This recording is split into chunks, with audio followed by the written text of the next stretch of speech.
Tonight is the night to mark some history. Who will be into the history books? Will it be someone getting their first championship, or will someone be tying with two?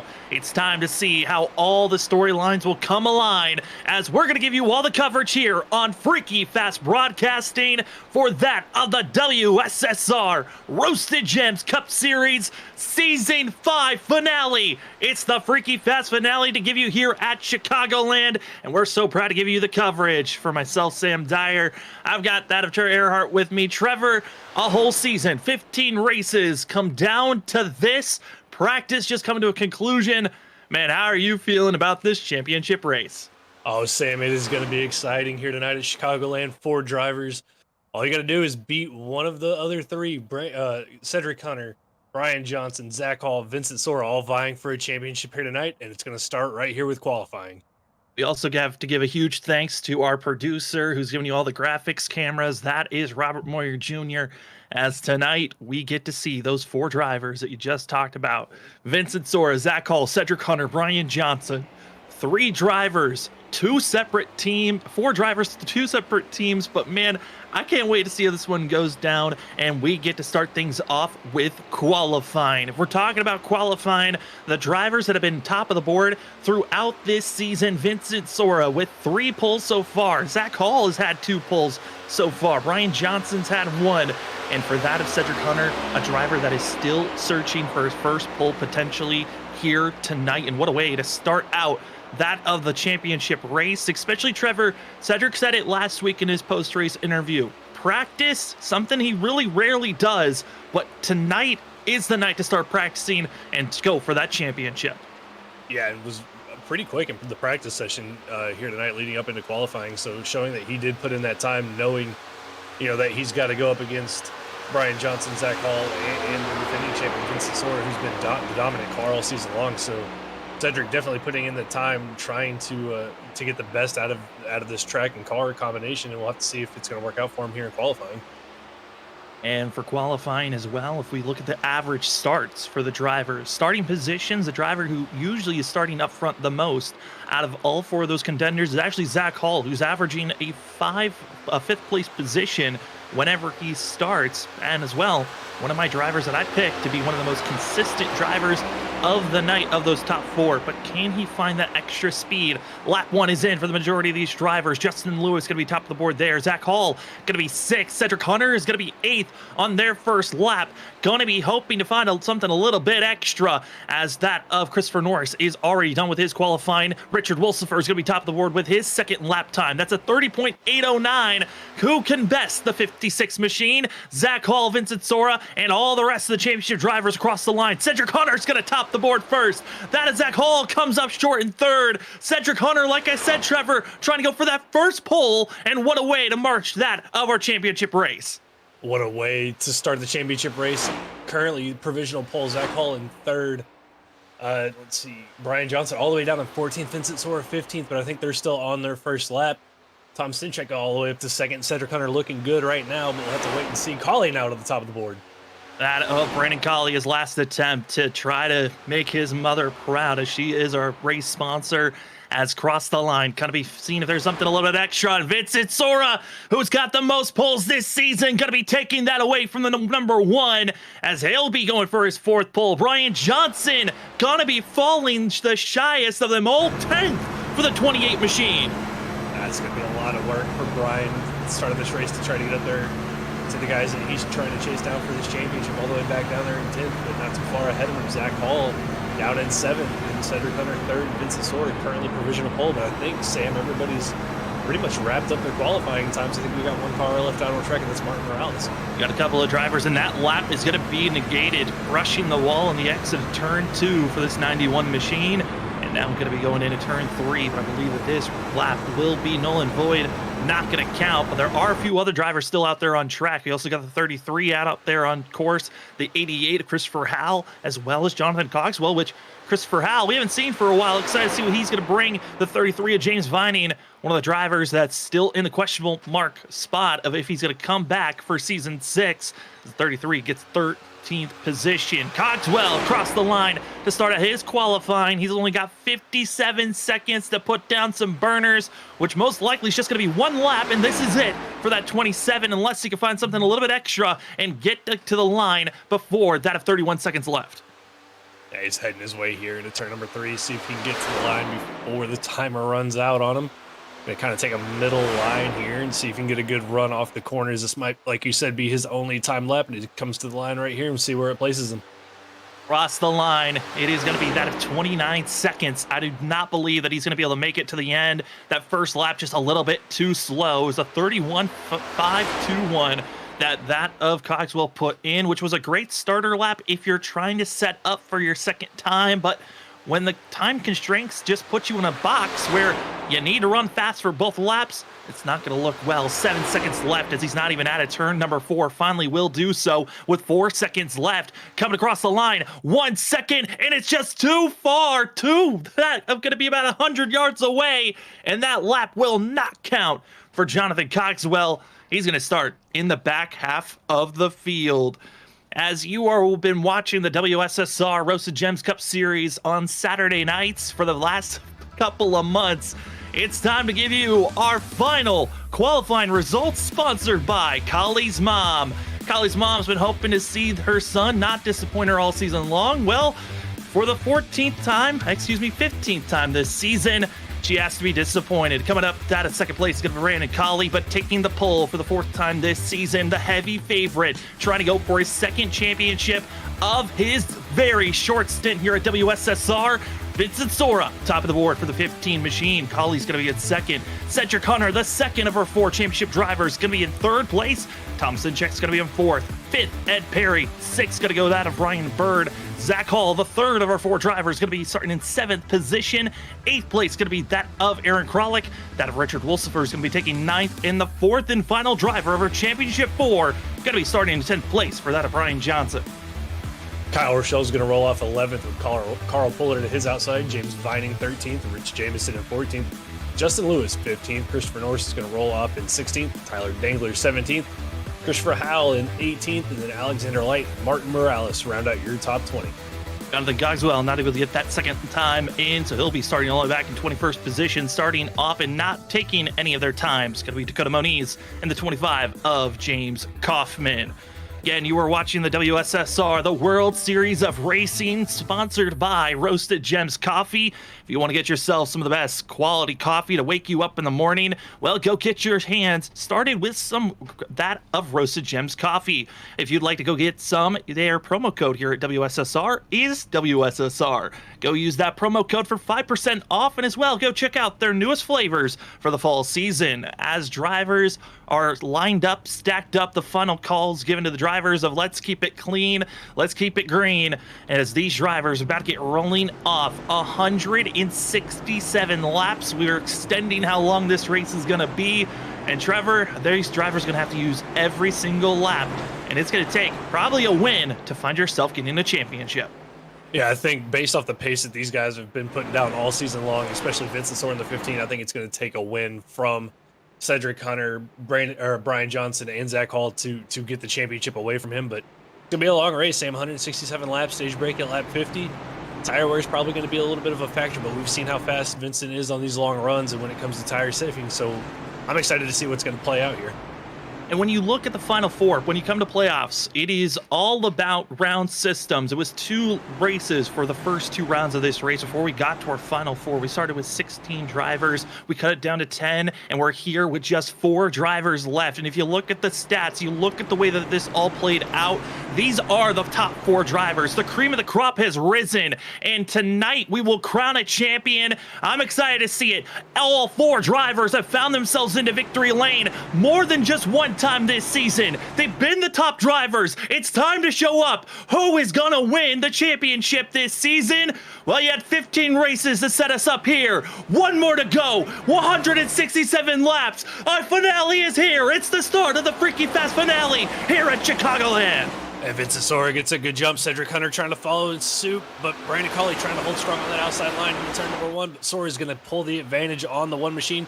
Cedric trying to follow him through, but it's going to be battle for second out of turn number 2. And it's going to be seeing that Brandon Colley, Cedric Hunter, they're both going to be in communication with one another. And like we said, it's going to be the team aspect of who's going to find themselves in victory lane. A lot of drivers working with the Freaky Fast Racing crew, where you've got Cedric Hunter, Zach Hall, and then you've got the Sidewinders, the 2 drivers that have found themselves getting a championship already. Vincent Sora leads lap number 1. He already has a championship, trying to get his second. And if you think about it, last season, season 4, was a shorter season. He's hoping for some magic, and he's already got that lap led, but points don't matter. It's about making it to the end as he lets the one machine go. It just lets Brandon Colley drive by there on the outside, just knowing that that's not a battle he has to worry about. He's just going to keep the 13 behind him, the 42, the 28. And right now, Sora just trying to ride behind the one, save as much as he can here, and keep in front of his other competitors. Trying to figure out how to hold off the best that you can, as you're seeing that of drivers ducking down low on the apron. That's the Ada Thompson check. That's fair game to be down there on the apron. But do you want to really risk it at any moment during this race here at Chicagoland? A racetrack very unique to some. It's still 1.5 miles like we've seen a lot of our other intermediate courses, but that backstretch, Trevor, going to be one of the spots that we talk about a lot for these drivers on where you can make some big moves. As at a turn that of number 4, it's Colley leading another lap. Yeah, the backstretch, you get a really good run out of turn number 2 down the backstretch. You got to be a little bit careful. The backstretch, not technically straight, got a little bit of a curve to it. So you're running that outside line, you got to be careful. You can get into the outside wall. It's really easy to do, and it will catch you. But right now, the 42, Zach Hall has caught the 13 of Cedric Hunter. They have caught the 15 of Vincent Sora. We're about to have a 3-way battle for second between 3 of our championship drivers. Vincent Sora, that Cedric Hunter, Zach Hall in line, and in being a very patient moment as we ride on board with the 42 machine.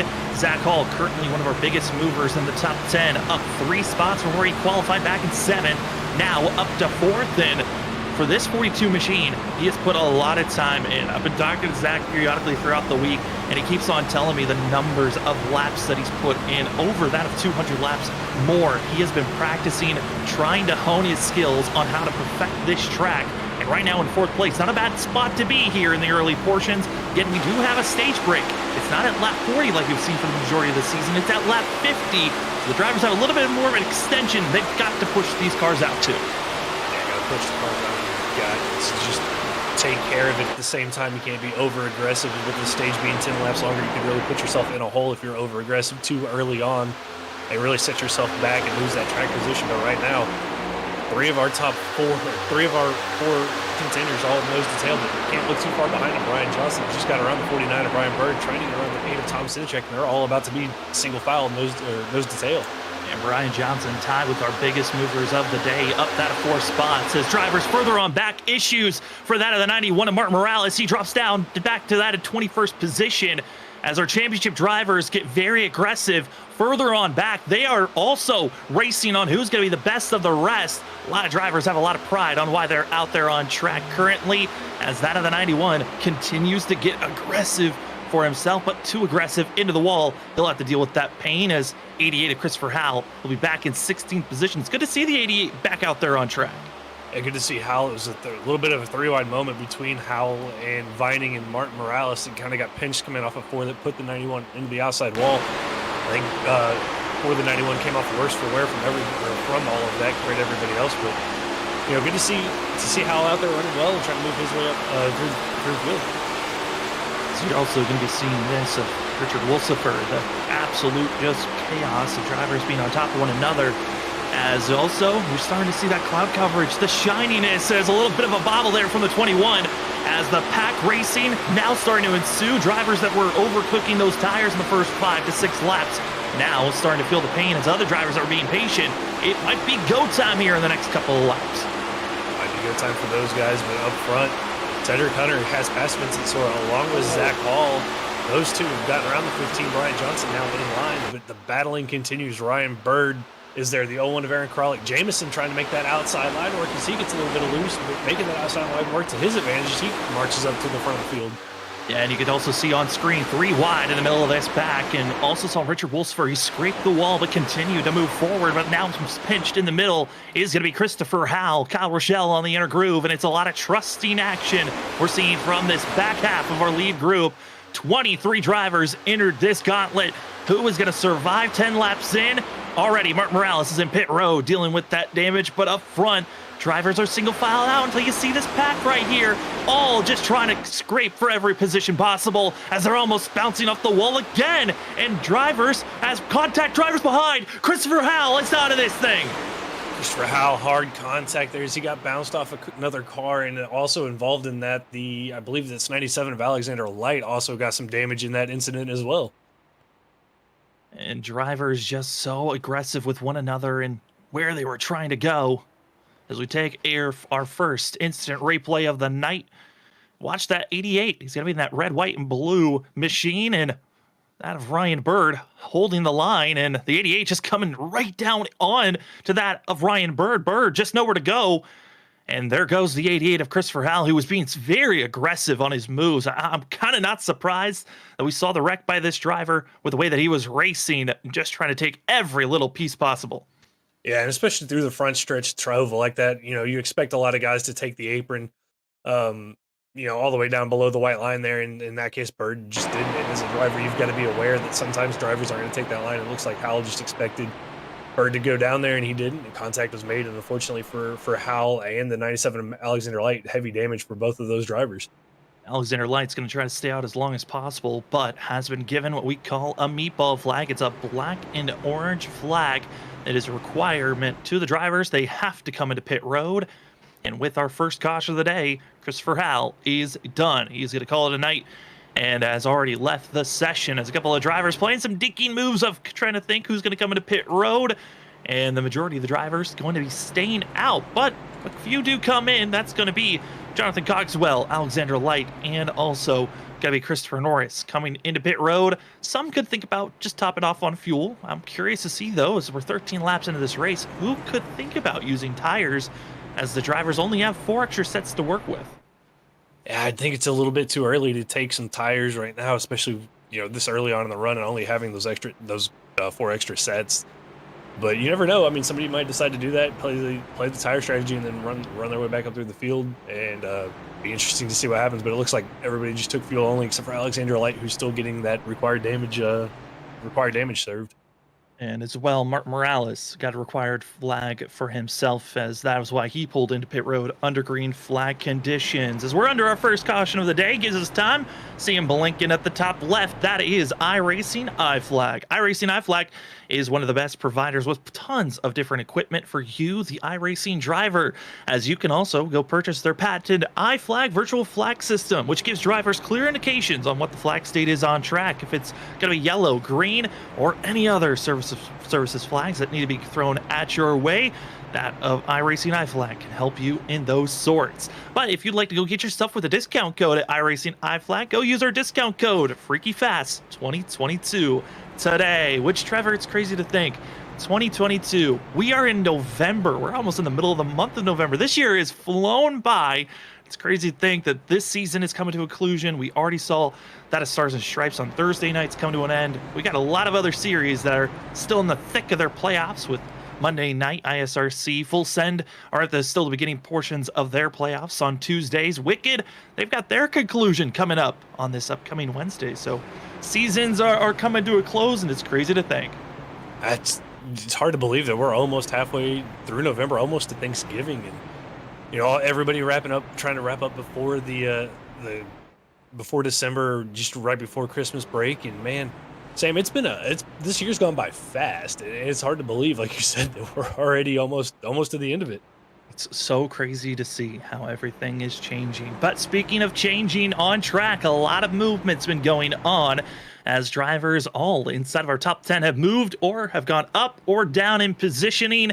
It's going to be that of Brandon Colley leading the way for himself after taking the lead after a lap 1 led by that of Vincent Sora.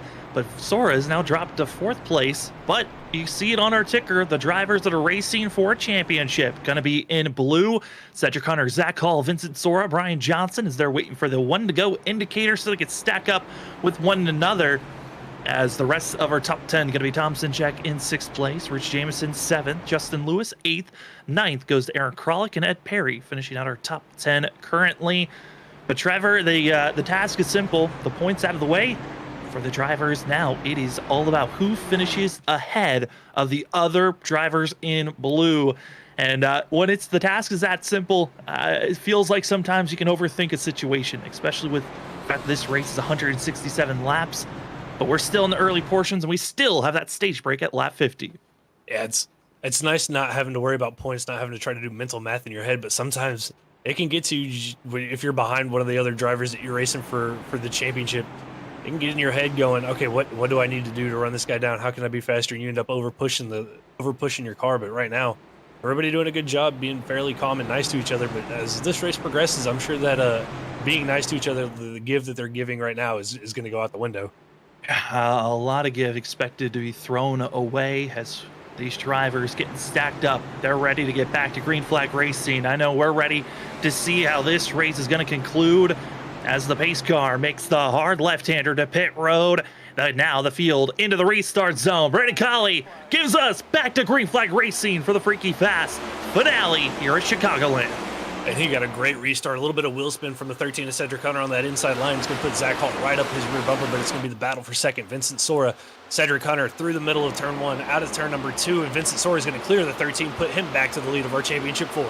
And he's going to be just sneaking on through. Hard blocking by the one machine of Brandon Colley. Vincent Sora giving a little bit of a tap. Get out of the way. Looking like some payback back to the start of the season when the same little tap was given to Sora. And now the 15 going to be taking the lead group, going down below, going to be blocking. And it's going to be constant chaos as the 15 practically swamped right now by Freaky Fast Racing teammates. And he gets a little bit of a bump from the 13 of Cedric Hunter, but hangs on to it, pulls away from both him and Colley as Cedric and Colley battle down the back straightaway. Zach Hall now in the mix. He's looking to the outside of the 13 of Cedric Hunter. Is going to come off worse for wear out of all this, but Colley's going to attack back at the 15 on the outside in turn number 3.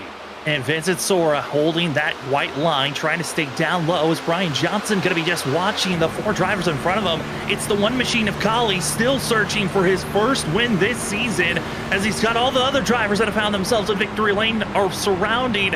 But he's the non-playoff driver. The only thing that Colley's racing for is the win, as everyone else, they've got a championship to be thinking in the back of their mind. Colley right now, the wild card in our front 5, the man who doesn't have the win, the man who has nothing to lose except go out and get this win. We already saw what he's willing to do with the aggressive block down the back straightaway. And Vincent Sora, there's no love lost between the 1 and the 15, so Sora's got to be careful when he's racing around with Brandon Colley. I mean, Vincent Sora, I know in his eyes, he hasn't been racing more aggressive, with beating and banging, but there has been a slight urgency. It just seems like compared to last season with season 4, it was a shorter season. Drivers were only set up for 8 races. It was all about going for the championship, and Vincent Sora dominated that only 8 race season. Now trying to go for his 2nd championship in WSSR history. He's hoping for some good runs, but he's got to be careful of making any other contacts with other drivers as we hop on board with the 86 and Rich Jamison, get the onboard cam of what it's like to ride behind some of these championship contenders. And Jamison and that of Justin Lewis in the 77 really using that outside line to their advantage, really making up a lot of time as they both pass Brian Johnson now, just working on the 13 of Cedric Hunter and the 88. And Jamison just trying to follow that 77 to the front of the field, using that outside line. You just see the run that he gets on corner exit on that onboard camera is he's side by side with Cedric and not going to quite have him cleared down the front stretch. A lot of tightness starting to build up there coming out of the corner for these drivers, especially with the aero push that they're dealing with as that 86 now going to be pushing in line. But we fall back, curious to see that of these drivers racing so hard with one another. It's that 21 of Vatical Rochelle, Richard Wolsifer. These drivers battling to see who's going to be inside the top 10. Tyler Dangler going to be on the outside for the 19. He's making it work for himself as he gets back into the throttle and gets moving. It just seems like the outside lane is where the speed is at currently. Yeah, everybody running that outside lane, getting great runs off the corner, but you just got to wonder if that putting too much heat in the rear tire, which is something we've talked about all season long. Too much heat in the rear tires of these race cars can get them really loose on corner exit, but you can carry so much more momentum on that top line as we just saw Justin Lewis further on up the field. Just got around Vincent Sora for 2nd. Back here, Aaron Kralick's now moved up to that top line. Tyler Dangler's up there. Wolsifer all the way up, almost into the top 5 running that outside line. So the outside line has become the dominant groove, and our championship drivers now have a lot of guys in between themselves and each other that they've got to try to get back by. And the big thing that I heard you say right there was the fact of heating up that rear, rear right. How much are they building up that heat? And all of our championship contender drivers, I'm watching them, they are all deciding to stay down low, continue to hold that white line. I mean, what is that doing for these drivers if they're deciding to just stay in that one position? Yeah, it doesn't build as much heat, and it sounds weird. You keep it pinned to the bottom, obviously, it's a short way around the track, but you don't carry the momentum as it's been clearly visible with everybody on the outside just kind of blowing by all these guys on the bottom. So it's a little bit slower, but you're keeping the tire temps down on that right rear. Makes the car more stable in the long run, makes it easier to get passes done, especially with these guys that have been running the top. But the issue for our championship contenders, now you're not all running nose to tail like you were. You've got cars in between you, drivers that you probably haven't raced around in a while that you've got to navigate back through as this run progresses. And as a lot of different battlings going on up front, as Justin Lewis is going to take the lead, but we keep our cameras back here because you have Thompson, Jack, Eric Kralik. They're trying to figure out how to get by Brian Johnson, who I'm surprised by. We're seeing that of Johnson, Cedric Hunter, Zach Hall. They have all dropped outside of our top 5. Vincent Sora leading of our championship 4 in 3rd position, just not wanting to give up time. But if you fall back to this crew where you're seeing a lot of the jostling of 2 to 3, almost 4 wide at times, you are putting yourself in a very risky spot if Johnson decides to drop back any more positions. Yeah, it puts you in a really uncomfortable position being back there with everybody kind of leaning on one another, running 3 wide, trying to make up positions. And Vining. That is James Vining that we were just riding on board with, and he have just found himself getting with some contact, I believe, with Kaufman coming down on him, almost identical to what happened to that that of Christopher Howell, and as well as Ryan Bird, but it was the 33 who's going to be involved, and he's out of this race. He's called it a night.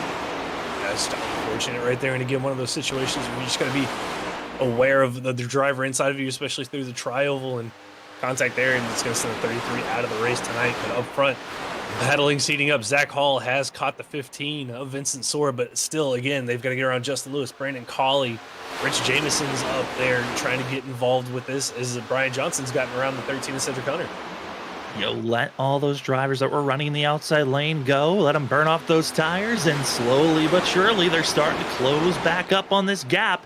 And as well, starting to see that weather change again. This track was completely covered for a little bit of a portion there. Now the sun comes out to shine on the front stretch, and what a place to be seeing it shine, as the track temp gonna be that at 77 degrees, ambient temperature 71. So it's a nice, nice day to be driving out at the course, and the track just cool enough for these drivers to really drive anywhere they want. Yeah, it's nice and cool out there. Track's got a lot of grip as Vincent Sora finally gets around the one of Brandon Colley. Colley's not made this easy on the 15 of Vincent Sora. He's actually going to go for the crossover move down the front stretch. And, man, if I'm Vincent Sora, you're probably a little bit upset with the one and how hard the one's been racing him at the start of this race. I mean, a little bit frustration, but I mean, you got to think of it as this. I mean, both these drivers have been bickering at one another throughout this season. They made the initial contact back, if you look to the start of the season at Las Vegas. Yes, the one made a bump to Vincent Sora that cost him the win at Vegas by getting some assistance from Cedric Hunter, but they have been having their bickers and squabbles throughout the season, and a majority of the races, I could say, they have been around one another at some point. The question is, will there be some major contact that will throw away an opportunity for some of these championship drivers? Because you want to put the pressure on, but at the same time, you don't want to win a championship by just completely wiping somebody out. Yeah, I don't think Brandon Colley is going to be the guy that intentionally wrecks Vincent Sora, but I can tell you this, he's not going to make it easy on him to get by the one machine, and he hasn't made it easy on him. He's opening 30 laps. We just saw a couple of laps ago going into turn number 1 when he was on the inside, almost drifted up into the door of the 15 machine. We saw the block down the back straightaway, so Colley doing everything he can to get a win here tonight, but also keep that 15 machine, or make life as difficult as you can for the 15. And that is always going to be the surge that you are looking for. And speaking on the 15, Vincent Sora, that driver, it has been an incredible season for that of Sora throughout this season. He has had 15 starts. He's made it to every single race this season. This will be his 16th of the counting tonight. And he has finished in the top 5 12 times. And if he's not finishing in the top 5, he's not finishing in the top 10 either. He's got 12 top 5s, 12 top 10s. And it's one of those things where he's got to be finishing up front, and he's won what I like to consider kind of the sister track of that at Kansas Very similar schemes that these drivers are going to be running with, and that's why the 15's kind of been the heavy favorite to watch out for when everyone saw how this schedule was looking after Kansas. Yeah, he put on a really great performance at Kansas to get that win. Really kind of dominated the race, and pretty sure he had this one circled if he made it to the round of 4, the championship 4, that this race was going to be one that he was probably going to go out there and win. But right now, running in 3rd and can't look too far behind him now. Zach Hall's just kind of been lurking right there, and then Brian Johnson and Cedric Hunter both cleared all the drivers who had run that top line, so they're now back up inside the top 6, and our championship 4 once again find themselves all in a line. And we look back at some other tracks where we've seen some great racing going on. Of seeing drivers running hard. Justin Lewis, he's ran well at these 1.5 miles and in the lead right now for that 77. I'm excited to see how well he's going to try to translate this speed, but notoriously known when things get really tight, that 77, he seems to fall off on the later runs. He's hoping to keep that momentum up for himself as you see the 21 and the 01 of Aaron Kralik, Kyle Rochelle. These two drivers throughout the playoffs have made contact with one another. I gotta hope that they don't make contact once again. They do not want to end your season on a bad note like we've already seen 4 other drivers so far this evening. As up front, contact slamming the wall is the one machine of Collie. I didn't quite see what happened to Collie there. Maybe got tight off of turn number 4, puts the one machine into the wall, and that's going to hurt him for the rest of the races. There is no quick repair here tonight, and so now he's going to have to fight to not only stay up here with that damage, but also he's going to have to fight back after losing track position when he comes down pit road to get that fixed at the stage break. And also hard racing as up front, they are getting aggressive. Vincent Soares trying to take the lead for himself, and that contact by the one kind of was a chain reaction with a lot of other drivers reacting to it. And that tight sensation, again, these drivers have not pitted for tires at all this evening, and they have been driving that of 36 laps now on this rubber. It certainly is tough as Lewis, too tight, goes all the way up to the high line and loses 2 positions in a blink of an eye. Yeah, just like that, you can just see the over-aggression that Lewis had at the start of the race running that top side. You can see kind of now wore those tires out, getting tight. Collie, with how aggressive he was trying to keep in front of the 15, keep in front of everybody, see how tight that car has gotten, as well as Lewis gets a little bit of the turn 4 wall on corner exit, but those two losing positions that puts Zach Hall up to 2nd, but now Brian Johnson, Cedric Hunter, they've got to get around the 77 and the 1 to keep up with the other 2 drivers. They're trying their best to hold on up front as the 77 continues to fall back. And honestly, with the picture that's running through right now with the one of Collie slamming the outside wall, Lewis's tires falling away, it just looks like we're about to go right back to where we were when we started the restart with our front 4 championship 4 drivers being the top 4. But they've got to be playing nice, get around that of the 1 and the 77, and at the same time trying to hold off Tom Sinchek, Kralik, and Rochelle that also look to be having some pretty good speed for themselves. Yeah, Sinchek, Kralik, and Rochelle all kind of just hung on to this pack. They let everybody go by. Wolfsburg, Jameson, and those guys that were all running the top, they just kind of let them go. And now those 3, stuck around to the back, part of the championship 4 guys that were running in the back and now working their way forward to Sinchek to the outside of Brandon Collie off of 4. I was talking about how Vincent Sora won back at Kansas. Well, he just barely beat out Tom Sinchek in that 8 machine, who was just right on the back bumper when it came across the line. So that 8 machine, I wouldn't be surprised if he's a threat to watch out for.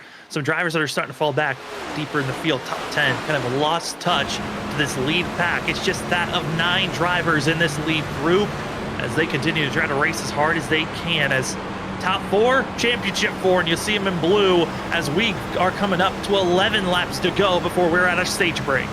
And not at all surprised to see these 4 drivers in the top 4 positions here tonight. You can just tell everybody focused, put in a lot of work in preparation coming into this race to get themselves a championship, and it's showing here early on. As they are continuously trying to figure out how do you want to set up to the end of this stage? Do you continue to push, or do you just settle in and wait till the end of this race? As front 4 single filed out, you can see Vincent Soares, Zach Hall, Brian Johnson, Cedric Hunter all staying single filed out. But if you look behind the 13, that's where you're seeing some drivers get a little bit racy. Justin Lewis, Aaron Kralik, Kyle Rochelle, others trying some big moves as the 13 testing out the apron on how that's going to affect that car later on in this race. Yeah, Hunter just looking for, seeing what that apron's going to do, trying to see if it'll upset the car or not. We've seen the apron at times really get these cars upset as they bottom out crossing that transition, but just testing the waters to see what's going to happen is Rochelle trying to make a move around the 1 Collie still dealing with that damage and that tight sensation in that one machine, but holding strong here to the bottom of the inside of the 21 of Rochelle. I mean, this has kind of been the Collie's MO the most of the season, just finding himself being fast at times, then one simple mistake or just caught up in traffic can be hurting this one. Question is, can he hold on to this pack and just hope that at the stage break get enough damage repair that can put this one machine that was leading a lot of the laps at the starting of this race, allow him to get back into racing positioning, as this dirty air is just so detrimental. As further on back, here's the 19 of Tyler Dangler, and this back half group gonna be now calming down. This pack of everyone now single file out. At one moment, they were almost 4 wide, battling for 15th place, and now single file out after a couple of bumps and bruises given around. Expecting a lot of these drivers back here once we get to our stage break at the end of lap 50 to spend a little bit extra time hitting and getting some fenders back in the right spot.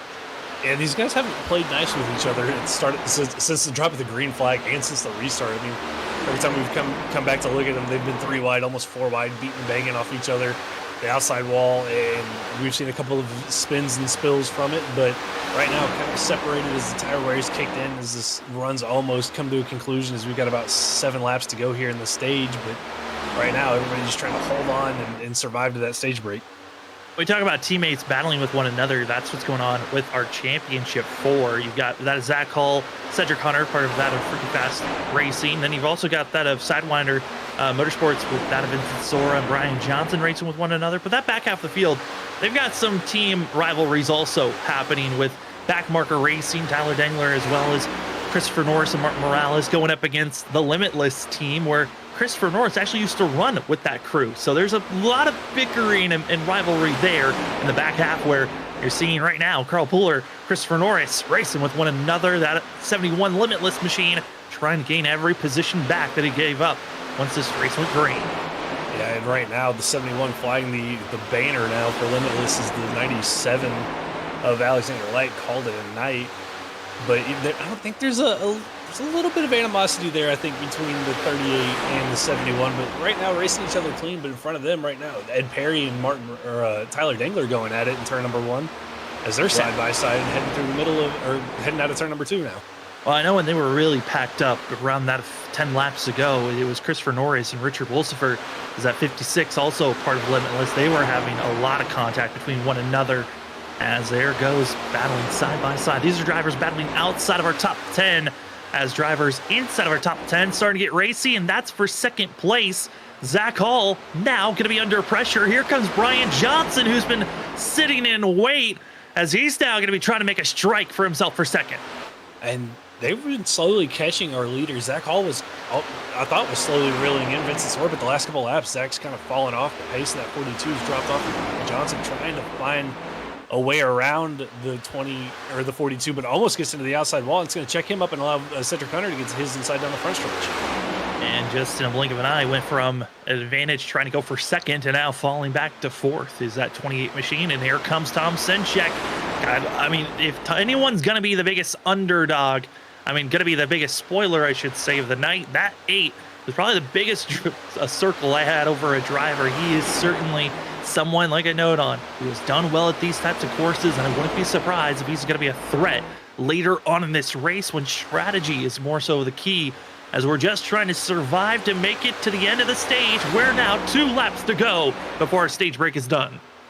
And 2 laps to go right now, just survival. Get to the stage break, come down, make those mental adjustments on what you need to do, driving the racetrack to get better tire wear, to maybe catch the 15 and stay closer to him in the long run. But you can't make mistakes on pit road, can't slide through the box, just all the things that the driver's going to think about in the next lap before they come down pit road. Just hit your marks, feel comfortable, feel confident, and stay loose for yourself. As the drivers have been notified, this is the last lap before our stage break. Vincent Sora, that clean air has been so sweet for the 15.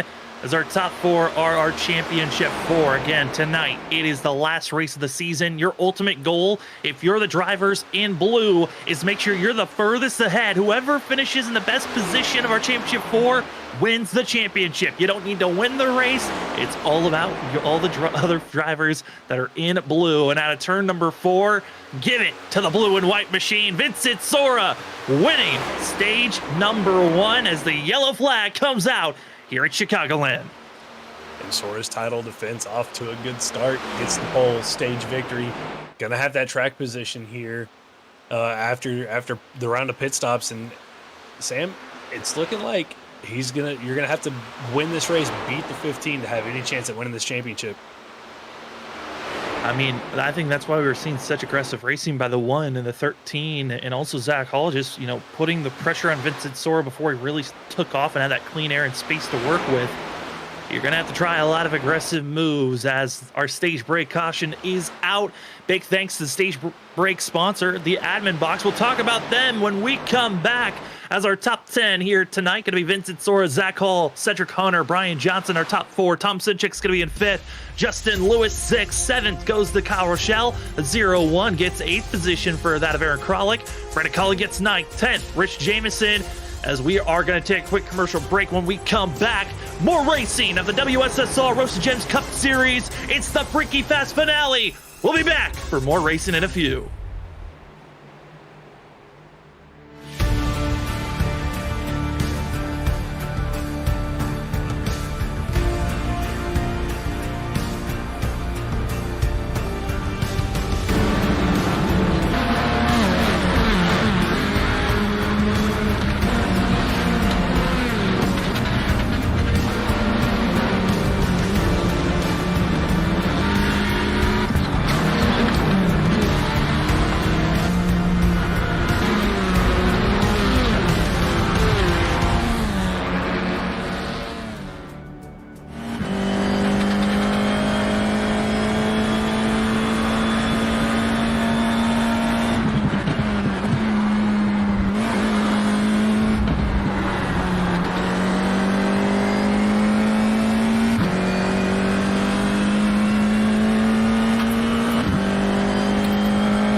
Well, the stages are done. It's about racing it to the end, and we are green for the Freaky Fast finale here for the WSSR Roasted Gems Cup Series. My name is Sam Dyer. With me is Trevor Earhart as we are back to green flag racing here at Chicagoland.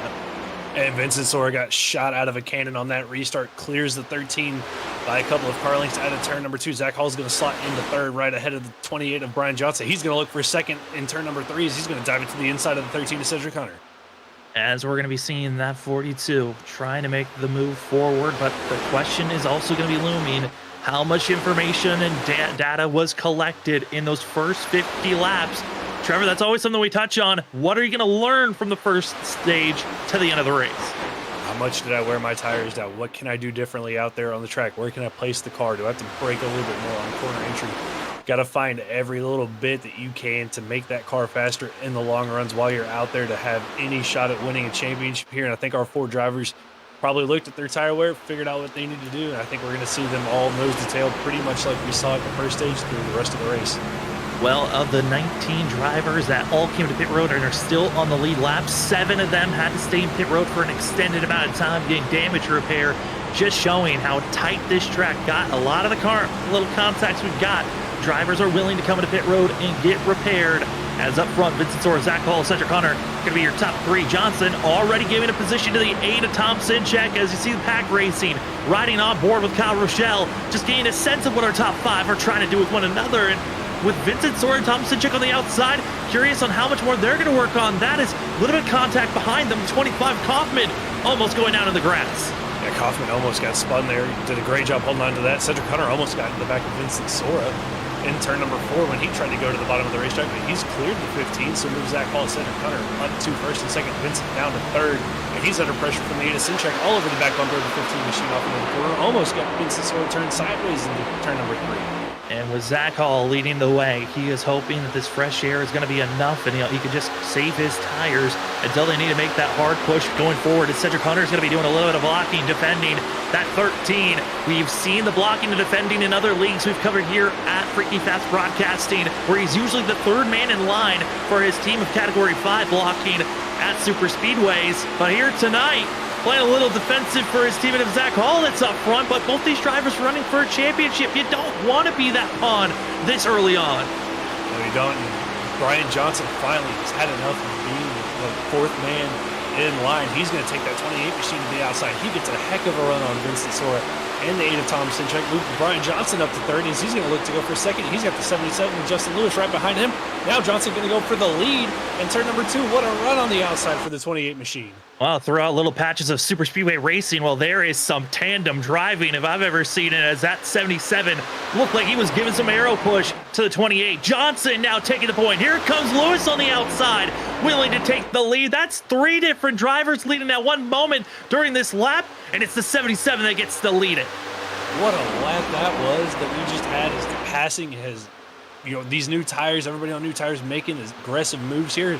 As Zach Hall is going to go to the outside now with the 28 of Brian Johnson. He's going to try to use that outside line, get the momentum to get back up into second and be the first car of our championship 4, as Vincent Sora just kind of saving a little bit of tire here. Back to the bottom of the racetrack, trying just to hang on, but he can't look too far behind him because the man who caused him so much headache at the beginning of stage number 1 is right behind him, and that's the one of Brandon Colley, Sam. Ollie is coming back. Brandon Colley, one of those lead drivers that had to stay in pit road for extended amount of time getting repairs done. Well, he is going to be lying in 8th place. Seeing the 15 right in front of him, back into the throttle soon. Going to get a great launch out of the corner as Vincent Sora not able to go climbing up to the outside wall because of Rochelle there. And now Colley with an opportunity, positioning. Where does he want to go? As the one decides to just stay in line for now, but you got a sense that apron could be calling him right now. But he's going to stay right now.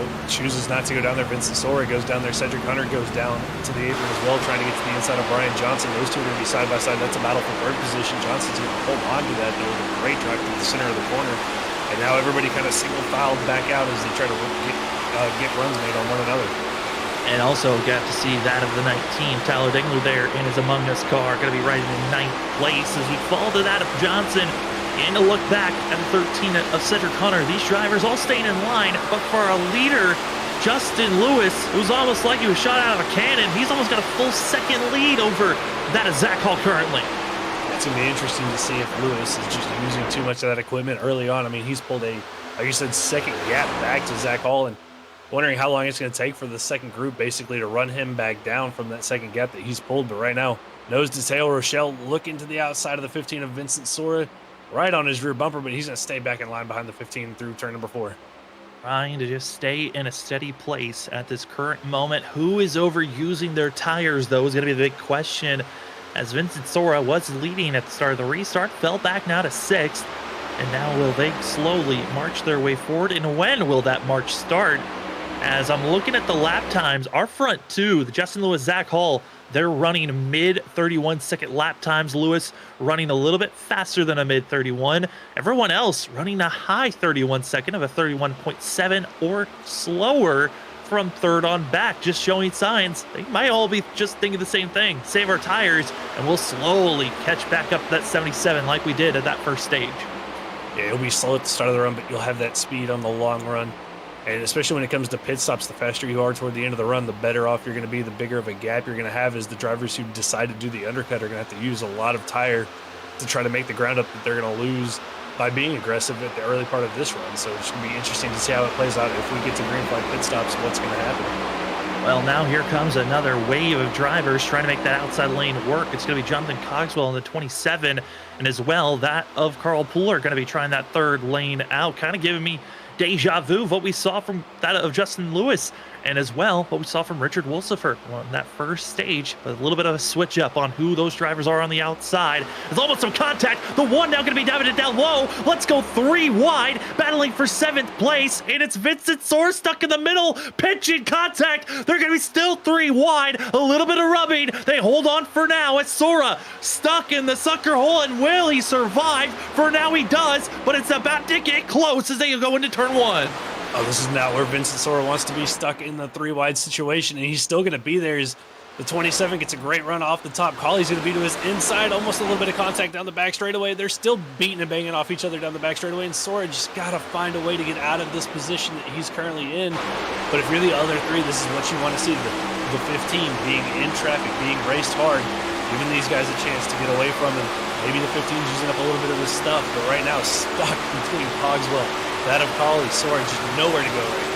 He still can't get away, stuck 3 wide and in the middle, finally able to get a lot more of a surge in the entry of turn 1, which if you're aggressive on the entry of the corner, that's also putting a lot of wear and tear on your tires. Cogswell bounces off the wall, a little bit of rub into the 15.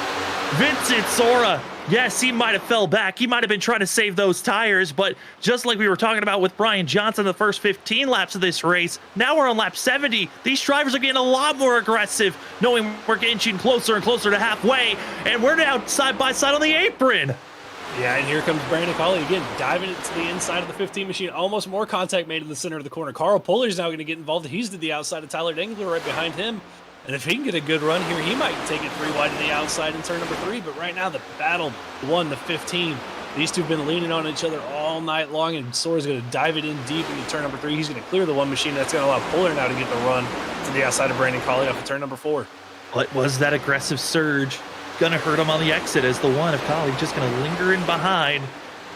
And that was all that he needed to do, was just pressure the 15, make him use up his stuff just a little bit more so he doesn't get that extra lunge at the end of this race. But we're now starting to see that change and switch up of the momentum as that of Vincent Sora able to hold on for his battle. Brian Johnson and Zach Hall, though, battling for 2nd place. A little bit of a switch up there. Johnson now going to be in 2nd. As for our leader, Justin Lewis, well, he's now 2 seconds ahead of that of 2nd place. Lewis just checked out from the field while they've all been battling.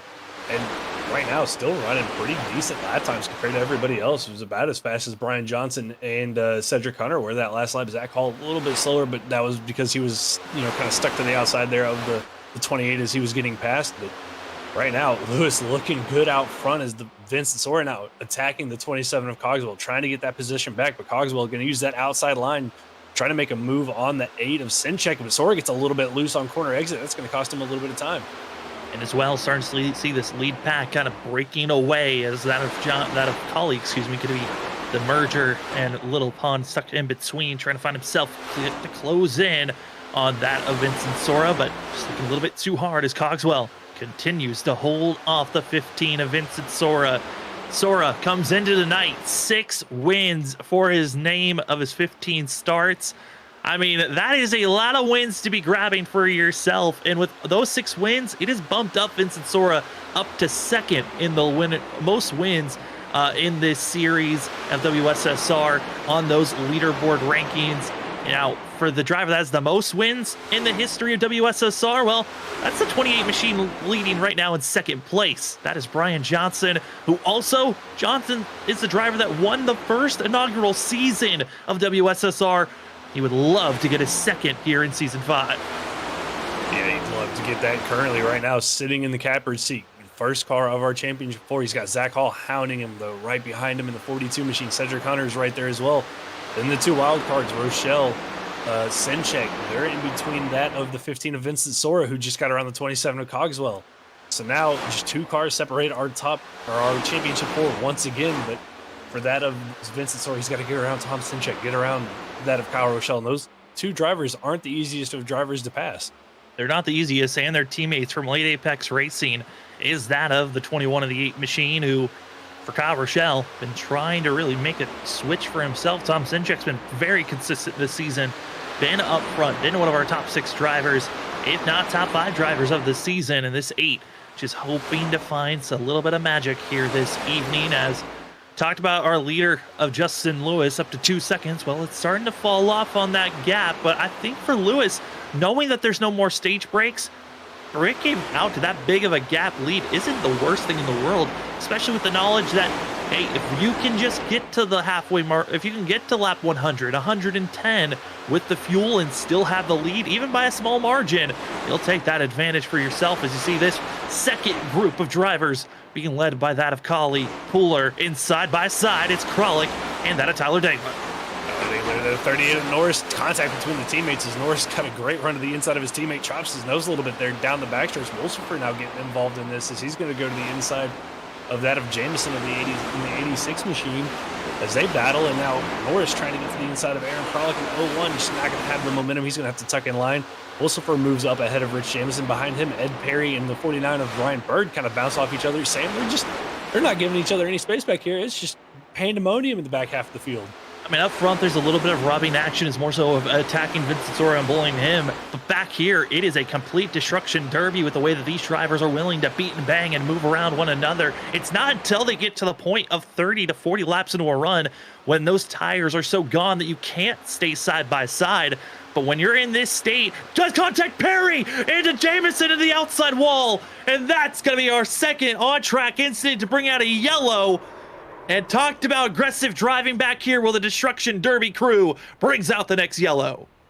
And it looks like we'll have to go back and get a replay of it, but it looks like Perry just got tight out of the corner there, drifted up into that. Yeah, it looks like he just got tight, tried to stay in the throttle, keep his momentum up, and just gets tight, drifts up into the 86 of Jameson, and then heavy contact into the outside wall for both of those cars.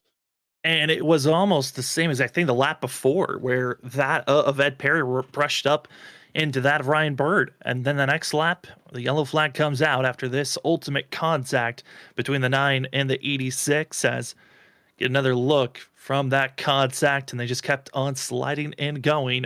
Were the 2 of them, and as that will bring out our third official caution of the day, but going to be our second on-track incident to bring out a yellow. And Trevor, drivers have all used 1 set of tires. We are now at the halfway marker practically. Now's the time. Do you come in and risk a chance to use up your set of tires? You got 3 still left for the rest of the field currently right now. Do you think about maybe using your set at this moment?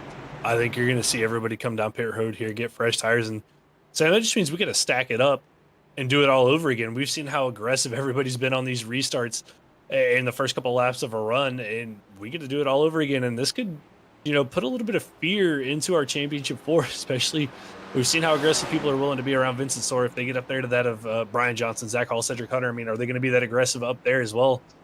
That could cause issues, for these guys if they're not careful. Yeah, that's the one thing I was thinking about for Vincent Sora. If we see that Brendan Colley and Vincent Sora fresh tires around one another again, what carnage could we see with the fact that they were a lot more aggressive on that second go around than just even the first time that they were, hard blocking and aggressive driving. I wouldn't be surprised if we see the 1 and the 15 make even more contact, as the race out of pit road going to be that of Justin Lewis getting his way. Zach Hall, Ryan Johnson, Kyle Rochelle going to be able to get 4th place with Thompson check 5th. 6 goes to Vincent Sora. Cedric Hunter gets 7th. That of Jonathan Cogswell gets that of 8th. That of Brandon Colley going to get 9th. And Christopher Norris, great stop for the 38 team, as he'll bump up to 10th. And Cedric Hunter, a little bit of a slow pit stop for the 13 machine was, I believe he was running in 4th, loses 3 spots there on pit road. So Hunter now with a little bit of work that he's going to have to do to get back up there to fight with Zach Hall and Brian Johnson. And Vincent Sora still just kind of in the middle of the top 10, essentially kind of where he's been stuck since that restart, trying to save that tire. And now he's got to worry about the surge on the outside line with everybody, using up their tires early in the run. But Sam, we're halfway through this race almost, and the aggression level is just going to keep ramping up as these laps continue to tick away. I mean, I knew that it was a crazy start, but just crazy to see is also crazy. Saw that of the 25 on screen. He got a giant jolt. I think issues mechanically with the 25. He has actually slammed the outside wall, and he will have to deal with some extra damage that really didn't want to deal with now for that of Rich Jameson back half of the field. But up front, Justin Lewis gets a new set of tires, and I think we're expecting to see the same exact thing. Him be aggressive in the early going, but with the fact that this race has now been cut in half, these drivers might now, instead of trying to push their fuel and tires 50 to 60 laps, it's now only 40 laps, which now puts in the hands of Justin Lewis. He could just get aggressive once again, build up that major lead while everyone else is saving, and this strategy could work out a lot better in his hands moving forward. I think if you're Justin Lewis and a couple of the other guys, you're just going to do 2, essentially 40-lap runs here and just run as hard as you can, come down, get another set of tires, run as hard as you can, and see if that strategy works for you. And we'll have to see if what our championship drivers decide they want to do. But I don't expect to see anything different out of the 77 machine. I think once this race goes back green, we're just going to see him shoot out of a cannon and try to build as big of a gap as he can. Gotta keep on building. And if you want to be getting some of the best built that of boxes out there for button boxes, well, the admin box talked about how they were the stage sponsor back at lap 50. Well, they are also a sponsor here at Freaky Fast Broadcasting. If you want to go get yourself a premium button box with a plug, set, and go to become the best admin or race control for leagues or hosted races, well, the admin box is for you. They got plenty of different switches and buttons for you to make sure that you're the best driver as well. Those buttons can be changed as plug and set in the way that you would like to have them set for yourself. And if you want to go get yourself an admin box, remember to use discount code FFB-box with 2 X's. That's FFB-BOXX to go make sure that you've got the best button box out there today. As drivers are set up, ready to go. Trevor, quick thoughts and prayers, because we're about to go green once again. Yeah, just a moment of silence for maybe our championship 4 here, Sam. I don't know what's going to happen on this restart. I mean, the aggression level is just going to continue to ramp up on these restarts, and looks like Lewis backing up the field a little bit here from the pace car. Not used to seeing them this far back from the pace car, so we'll have to see what this is going to do on this restart as pace cars are getting ready to pull off. Sam, we're getting ready to go back racing. Ready to get racing once again, and on this restart, want to give a big thanks to all our veterans as we just had Veterans Day. Thank you to all of your service for allowing us to have fun, do this, and have a blast as we're back to Green Flag Racing for Freaky Fast for that of the Freaky Fast finale. And there goes Justin Lewis, just like we thought, takes off on the restart. The battle's going to be for second again. Brian Johnson, Zach Hall, they're side by side. Tom Sinchek is going to slide into the 4th place position. It's going to be side by side between Cedric Hunter and that of the 21 of Rochelle. Vincent Sora got his favorite person right behind him, and the 1 of Brandon Colley, and the 38 of Christopher Norris. Going to be aggressive racing. Who is going to work with one another, and who's going to accidentally bump the wrong driver, as you've got a whole season of paybacks maybe in your back pocket that you're ready to serve. But up front, our top 3 single filing out side by side is going to be that of the 21 of Kyle Rochelle and Vincent Sora, as that of Christopher Norris up to 8th place, as they're about to go 3 wide deeper in the field. And up front, they're all just trying to scatter and give one another some space. Trying to scatter around. Rochelle's going to clear that of the 15 of Vincent Sora, so keep Rochelle in 6th place, bump Sora back to 7th. Cedric Hunter made up a couple spots on that restart. Zach Hall gets loose off of turn number 4. He hangs on to it, but that's going to kill his momentum as he gets passed by Sinchek. Cedric Hunter and now the 21 of Rochelle, and it's going to put him side by side now with Vincent Soros. So Zach Hall goes from running from third all the way now back to battling for second. Just from an instant and a blink of an eye, you can see this race go away as that Vincent Sora gets pinched up into Kyle Rochelle. Almost contact there, going on from third, sixth, and seventh. And somehow they survive as Rochelle's going to back off on the outside lane. Jonathan Coxwell gets a little bit of sense of what's going on as Zach Hall might be in this mindset of, well, I got to just get racy at this point. Already lost all this time. I've got to take it all back. Thankfully for Zach, didn't lose as much as I think he probably could have. Because now he's got to get around the 13 of Cedric Hunter, who's trying to get around the Tom Sinchek. Brian Johnson still leading this group, but they've got Sinchek to get around now. As Cedric Hunter is going to get that pass down on the outside, he's going to be the first one to go up here and try to challenge the 28. As he's going to look to the outside here of Brian Johnson, gets a great drive through the center of turn number 3, going to be side by side off of turn number 4. Trying to pinch and stay right on that quarter panel to side draft. Both drivers going to be on the apron, and it's going to be the 13 trying to squeeze with the nose ahead as we are on lap 89 of that of 167. And yes, we're past halfway, but that does not mean that these drivers are calming down anymore as that of Cedric Hunter now up to second. And almost exactly what we saw in our last restart. Justin Lewis says, I'm gone, and he's already up to a 1.2 second gap lead over second place. And not at all surprised to see that 727 machine just be gone from the field. He's shown great short run speed and, pretty decent long run speed as well. I mean, he was holding on to that gap. It was starting to come out a little bit as that run progressed, but he's doing a good job hanging on to it. But Vincent Sora now, he's going to go to the inside of the 8 of Tom Sinchek. In front of him, Zach Hall trying to get around the 28 of Brian Johnson. So he looked to the inside as well. Quick dashes here, high, low, and everywhere you can go as Tom Sinchek trying his best to hold off on the outside over that of Vincent Sora. Not able to do so for himself, but he's going to get back into the throttle. But Vinny just too strong. The power of the 15 machine was able to clear and get back up in front of the 8, but that was a close little dash for himself. And here comes that of the 8 machine's teammate of Kyle Rochelle to the inside. Rochelle's going to dive it to the inside of his teammate, try to get that move to stick right to the back bumper of the 15 of Vincent Sora in front of him. They're going to battle side by side. That's going to be a battle for the 6th position, but back up front, battle for second's already done and dusted. The 28 of Brian Johnson got around the 13 of Cedric Hunter using that outside line to his advantage. And once again, Sam, our championship 4 all nose to tail. Nose to tail and willing to get aggressive with one another on how these big battles are going. Kind of saw similar battles like this back at Atlanta. In Atlanta, it was the super speedway, new configuration of that track, but it was really seen these 4 drivers side by side up front at all times, willing to make some very daring moves that almost could have wiped out their races. And just a few weeks after that Atlanta race, we are here at Chicagoland, battling now for a championship, not for a chance for the Final 4. This is it. This is your season. And we're seeing how these drivers want to race around one another. And I'm loving the fact that we're seeing this type of aggression with one another. Yeah, they are not cutting each other any slack. They are leaning on one another as hard as they can, being clean about it, but they are not giving an inch. As Johnson gonna continue to hold off Cedric Hunter, using that outside line to keep the momentum up, keep the 13 behind him, but just maybe using up the tires a little bit too much there with Cedric trying to get to his inside, having to use that outside line to his defense. But again, just nose to tail. Brian Johnson, Cedric Hunter, Zach Hall, Vincent Sora, just 2nd through 5th, just trying to find any little advantage they can over one another.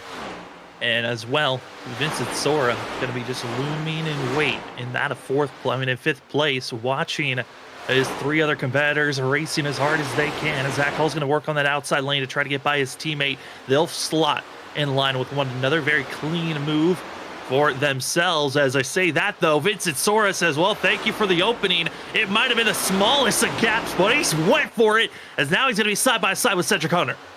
Yeah, they're going to be side by side. A little bit of a pinch there from the 15. Cedric's going to repay the favor, push him down here on the apron. See if he pinches the 15 down into turn number 1. As Vince is going to drive it in there hard, but Cedric going to use that outside line, keep the momentum up in that 13. Roasted Jim's coffee machine. He's going to pinch Cedric off the corner there and continue to hold off the 15 down the back straightaway. And again, the back straightaway not straight. There's a little bit of a bend to it. The drivers that are on the inside, you try to pinch them up to that outside wall. That could spook a driver very quickly, and you can make contact if you're not being too aware. And that lack of focus, or should I say, ultimately focusing on the wrong thing, could be your downfall if you're not careful. As still, our final four. Racing as close as they are. I mean, Trevor, this is one way to keep your eye on your competition, is just be right there with them all the way through the race. You don't have to worry about where they're at on track compared to you. You know where they're at. They're all right in front of you, right behind you, right beside you in most cases here. So just less thing you got to worry about. But the other thing you got to worry about is, okay, now how am I going to pass them? As Vincent Soares has got to be the one that passes everybody. If he wants to win his, win back-to-back championships, he's got to get around everybody in front of him. He's got to figure out how to do it. And Sam, he's running out of laps. I mean, these laps continue just to click away. And if we get to green flag pit stops, we've seen the chaos all season long of what green flag pit stops can bring us. I mean, that's just another wrench that you've got to deal with here as this race continues. And if we're going to be seeing green flag pit stops, I believe I'm aiming to see is very close racing and almost bump drafting happening between Hunter and that of Sora. But if we're going to see that pit stop, might be around lap 124 to 130. Could be our goal for a lot of these drivers to make it to that point of the race, mainly because I'd be cutting the stint in half or going a little bit further in this first go from our last yellow and last restart. Now, these drivers as well could be thinking about pushing it a little bit further, but imagine they're thinking splitting this in half so you can have that balance throughout this race. Yeah, I think the splitting in half strategy is going to probably be the one these guys are going to want to do, just to keep the tires as even as they can. But we might see somebody stay out a little longer, try to have those fresher tires at the end. Maybe somebody comes in a little bit sooner to try to pull a gap on everybody. Do we see a 2-tire call from these guys? I mean, that'd be a risky call, but maybe you do that strategy to try to win yourself a championship. All things that these guys are going to have to think about whenever they decide to make these pit stops. I mean, the two-tire pit stop strategy could be a strategy thrown out, but I would believe you'd only want to try to risk it if it's a late yellow with maybe 10 or less laps to go. Here it is at this point of the race. I would imagine 4 tires is ultimately going to be the pick every single time, as we see side-by-side racing for 10th place, that of Tyler Dangler, Aaron Kralik keeping it risky with one another. They've also got Christopher Norris and Carl Pooler in the back of this little bit of a squabble, and 0-1 lets his car drift high. And at this point in the race, that outside lane, yes, you could sometimes get a good surge, but the grip levels really are starting to dissipate. The grip levels are going away, and that outside wall comes at you quick on corner exit, and it is not your friend. It's not going to move for you if you get into it. But these 4 of Dangler, Norris, Kralik, and that of Puller, they've been kind of just around one another all night long, haven't gotten away from each other, and they've been putting on, some pretty great racing between the 4 of them. But they've like it's been at the back of the pack. They've been leaning on each other, and eventually that leaning is going to turn into crashing. And the question is it going to happen, or are they going to be able to keep it clean for the rest of the race? I'm a little bit, puzzled and flabbergasted on the fact that I'm seeing the 0-1 back here racing for 12th place. At one moment at the start of the run, we were seeing the competitive surge by Aaron Kralik racing around the likes of Kyle Rochelle, who's currently in 7th place. I thought we were going to be seeing Kralik battling for those drivers around 5th place, but the 0-1, ever since that first caution came out, he has been just fighting and clawing to stay inside of our top 10, and right now, he is being squeezed and pushed and really risking it all at this moment. Kind of almost sandwiched 3 wide between the teammates of Norris and Dangler there. But clears the 38, now going to be to the inside of that of the 19 of Dangler down the back straightaway. Not quite going to have the momentum to get by, and Puller now looking to try to make his move. And right behind them, I believe that's Rich Jameson after his contact with Ed Perry. He's now caught these guys as well. I mean, you got to give big kudos on the fact that he has continued to keep on fighting, as they're going to be trying to go 3 wide once again, as Norris, a very late push down on the apron. Don't want to be making those types of moves. You could easily rattle the cage in the balance of the car as we hop on board with that of the 86 of Rich Jameson, getting his sense of how does he want to attack these 4 drivers that are very aggressive with one another. But we got to change things up for the lead. Justin Lewis's lead, that was a second and a half at one moment. It is less than a half a second now. The 77th pace is gone. It's just going to show you 2/10 the difference in lap time speed between Justin Lewis, Brian Johnson, that last lap. How hard the 77 was pushing, and now that strategy call, trying to build that lead as much as you can, is starting to backfire on that 77 as the 28 is coming, and he's bringing the 42 right there with him. And back there, Cedric Hunter, Vincent Sorge patiently waiting. If these three get to battle, and it'll bring those two closer and closer to the front. I mean, it just seems like maybe it was a little bit of a learning lesson from that first, first stage that we had. All the drivers were able to go the 50 laps on the same set of tires. Then we got a much shorter run of only that of 30 laps on that second go. And on this third run, it just seems like a lot more knowledge has been picked up. Where do you want to push? How do you want to push? Justin Lewis, maybe he was doing the same thing, just pushing as aggressive as he can. But Brian Johnson, Zach Hall, and the rest of the field saying, we're not going to let you pull out to that big of a lead. We're going to keep you still in a pretty balanced stage, as we're going to push maybe a little bit sooner to make sure that gap stays as it is. And at this point, Johnson now on the bumper. This lap looks to be Johnson once he makes a move.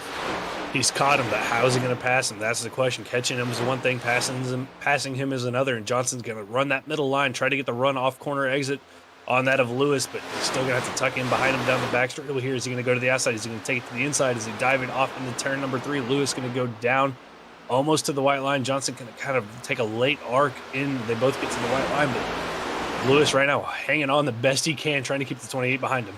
Blocking is the name of the game for the 77, Justin Lewis, who this has been his best chance to go for a win and go for the glory. He's shown pace in the early half of the season, then kind of had a slump in the middle group after I coined him as Mr. Consistent. Then he started to feel a little bit more of inconsistent.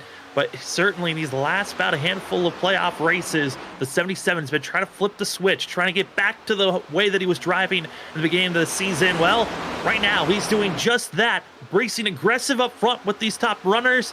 But now a lot of mirror driving on where he wants to place that back bumper compared to where Brian Johnson goes, which is always a risky game of giving away and utilizing those tires just a little bit too much. Trying to give Brian Johnson all the dirty air that he can using that mirror. Try to place that 77 machine in the line that the 28 is running, but why they've been battling, they've been backing up themselves into the clutches of Zach Hall, of Cedric Hunter, Vincent Sora, Senchek, Rochelle, and then hanging on to the back of all of these guys, Jonathan Cogswell in 27 machine. He is having a great run for himself back there in 8th position, and he's been able to hang on to these guys as they've all, our top 8, are all nose to tail heading off into turn number 1. Nose to tail, and just with almost all 8 drivers within a second of one another, with the way that they have just all closed in, it's the accordion of, all right, we were fully expanded out, now let's squeeze this group back in, and squeezing it back in at probably the most optimal time 10 laps ago from when I'm expecting in my predictions when we're going to be seeing drivers trickle into pit road. Yeah, I think you're right, Sam. I think in the next 10, 15 laps, we're going to start seeing those pit stops come into play, and all our drivers right now on top of one another. So best chance to get the pass, get the advantage on your competitor before the pit stops is right now when you're all stacked up on top of one another. When do you make that move into pit road, as well as these drivers can still push it out pretty far from when they are right now? So that's going to be another question on the fuel run. Do you push it as far as you can go, or do you find that little sweet middle ground, or do you become the first driver that's going to risk it to hope that you've got a big enough lead to hold off the rest of the pack? But one thing we do know is everyone is squeezed in together. First, back to that of 8th place within a second of one another, and they just keep on getting closer and closer. And Trevor, that means we're about to be seeing some passes or some bumping happening of drivers just getting fed up with where they're at. At this late into the run, the passes are going to be so much harder to make. The car is going to be tight, especially if you're running that inside line. There's a chance for contact to be made, and we've seen how aggressive these guys were on new tires. I mean, if they're equally as aggressive on old tires, this championship could end in tears for a couple of these drivers if the passes don't get made properly. And also, one of the drivers we're missing from this top 8 group, that of Brandon Colley, he's in 9th place, but over 2.5 seconds back. Just, it seems like this stint has been a lot more aggressive on pushing your car just a little bit more, and that damage, the one picked up during our first stage, starting to show a lot more of those flare-ups, and he's now going to have to deal with the repercussions of those issues. But up front, the battle for second, Zach Hall going to be diving it down low. And what's interesting to see, didn't get the draft help from his teammate of seeing Cedric Hunter. Hunter not just playing the team game anymore. He's got to play his own game if he wants this championship. Yeah, Hunter now looking for any advantage that he can to get by that of Brian Johnson, that of Zach Hall. He's going to give a shot to his teammate here down the back straightaway. Thought he was going to take it 3 wide there for a second. Thinks better of it. Just gives Zach a nice little push into turn number 3. That's going to help Zach get to the inside there of the 28, but Johnson's been doing a great job on the outside. Hunter gets into the wall just a little bit off corner exit. That's going to slow him up. He's going to throw a block on the 15 of Vincent Sora, but Sora's going to take it to the inside. They're going to be side by side. Our championship 4 all side by side in turn number 1. That could be the race ending or the championship hopes ending for the 13 machine, as that's going to be a good pinch. Push up by the 42, getting some bum draft from Cedric Hunter. They're trying to give the help. Do not allow that of the 28 and the 15 to get teamed up and ahead of Zach Hall and Cedric Hunter. Hunter trying his best to help out Zach Hall, but Hall gets too tight. He's still at the quarter panel side drafting. Let's go side by side, 2 rows deep, and right on top of one another is Zach Hall. Vincent Sora almost squeezing into the outside wall in the entry of 1. They are side by side, door to door, leaning on one another in turn number 2. Zach Hall trying to find any advantage he can. Cedric Hunter with a great run. He's going to give a shot to the 15. He's going to try to clear his teammate. Down the back straightaway, he's going to clear that to the 42. He's going to look to go to the outside now, see if he can get a run on the 15 of Vincent Sora, but Sora's got them both cleared and now can settle in behind his teammate of Brian Johnson, who's still trying to get around the 77 of Justin Lewis. And it's not as simple as, okay, well, if they've already passed us, here's Zach, here, Cedric, just get in line. They've got Tom Sinchek. They've got the late Apex drivers of also Kyle Rochelle right on the back bumper, hounding them, pressuring them, and Hunter dealing with that outside, right side damage. He is hurting, but somehow still able to hold off that is Zach Hall, and if anything, Hall's tires are now showing how worn they are with a lot of those aggressive moves that keep him up front in second place. And it all started with him battling Brian Johnson off of turn number 4, got a little loose, lost some momentum, and that's what caused this kind of chaos free fall for the 42 machine. So now he's got to try to regroup, maybe think about coming in early, getting that advantage back on fresh tires. But we'll have to wait and see what he does. Is that pit window, Sam's going to open up here in about 2 laps. What's going to happen here? But Brian Johnson trying to get the lead now from the 77. Lewis throws a little bit of a block. Another late block, and the 28 is going to go to the outside here of the 77 in turn number 3. And Johnson needs to make this pass. He has to make this outside lane work, because if he does not make the pass now, he could do the same thing that we just saw Zach Hall do and free fall backwards. And exactly what Brian Johnson needs. He gets a great push from his teammate Vincent Sora. Now it's side by side. The 15, the 77. Lewis trapped down low. Here comes Cedric Hunter. The power of the 13. He isn't done just yet. There's still some life in those tires, as now he gives the draft help to Vincent Sora. He's going to get the help here. Gives a little bit of a shot to the 15. He's going to clear the 77. Zach Hall's going to drive in deep into 3. He's going to close the gap a little bit, but he's going to worry about the 8 of Sinchek behind him. But Cedric Hunter with a great run off the corner. He's now going to be right behind the 15 of Vincent Sora. Our top 3 are nose to tail going into turn number 1. And now it's the complete, just think of gapping Zach Hall, as Hall is trapped behind that of Justin Lewis. He's going to try to just drive that middle lane, but Lewis now into defensive blocking. He wants to hold on just for 4th place, which this is a playoff driver, a championship driver of Zach Hall, watching his competitors drive on, and the 77 just not giving up. But now the teammate's going to be side by side for the lead. Here comes Vincent Sora. And there goes Zach Hall into pit road. The pit stops have started. Cedric Hunter's going to go to the outside. Vincent Sora, and caution's out. Right when they got into pit road. And now it's going to be all the drivers that are in pit road. Will they just drive on through, or do they take their stop? This is that crunch time, and Zach Hall's going into pit road. No, he ducks out of it. He's going to stay out. Oh, he might have been able to get his service done and get back out there. And the track, but he's going to lose so much track position, Sam, with this. This caution is not what the 42 needed to see. He just freely gave up. The timing was terrible at the time of that caution. Drops from that of 5th all the way down to 15th. And now that is where he's going to be stuck, because he's going to have to come into pit road and actually take service. Oh, Trevor, Zach just saw all of his playoffs. He got trapped behind the 77, took that Hail Mary throw, and it is not worked out. It's just got to be gut-wrenching for Zach, but the good news for him here is, I believe, that of the 8 of Sinchek, the 21 of Rochelle, they actually stayed and got their service done and went a lap down. So for Zach Hall, that call not to come down and that late call to get out of pit road there saves him from going a lap down, but going to lose that track position to these guys now. He's going to have a lot of work for himself after this, after all these pit stops. Drivers coming over the radio is into pit road. Dude, get reports of what the yellow was for. It was that of Rich Jameson, Ryan Bird, contact between the two drivers as there was a miscommunication.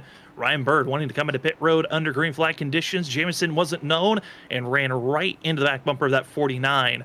That's what brought out the yellow as they spun out in the middle of the track. Pit road, though, busy as everyone gets their service and goes to get themselves done. This could be the money stop. They can take it from here as drivers going to be taking tires, fuel. This is going to be their third set. Going to be left with just one more to work with after this. Yeah, we're going to have to see here. Looks like Vincent Sora going to beat that of his teammate off pit road. Cedric Hunter right there. Justin Lewis is going to come off fourth. Or maybe Brian Johnson got the 15 on pit road. I'm not sure, but what a great pit stop from the 15 crew. And Sam, we've seen the aggression all night long. Well, guess what? It's going to get even more aggressive here on this restart as we're going to have that of about 44 laps to go. 43 laps to go when this race is going to restart. And our championship four, apart from Zach Hall, are all going to be on top of one another again. Zach Hall, a couple of drivers had to spend some extra time at pit road. And so Zach Hall able to grab at least 2 spots. Will be up to 13th, but that is a tough pill to swallow for the 42 machine as he is going to be finding himself all the way mired. Like I said, 13th place for himself. But man, what a race we have had so far here at Chicagoland. Fresh tires, it has been a blast to watch. They have been on top of one another, aggressive side-by-side pack racing. Once the tire wear gets in, they settle in their path. And it's more so of who has saved their tires for the long run on how this stint has been pushing out. But this is the final race of the season for the WSSR Roasted Gems Cup Series Season 5. And it's been a pleasure to give you all the coverage here on Freaky Fast Broadcasting. And if you want to be helping us here at the broadcasting team, well, we've got some great merch for you as we've got ourselves that of t-shirts and hoodies to be purchased.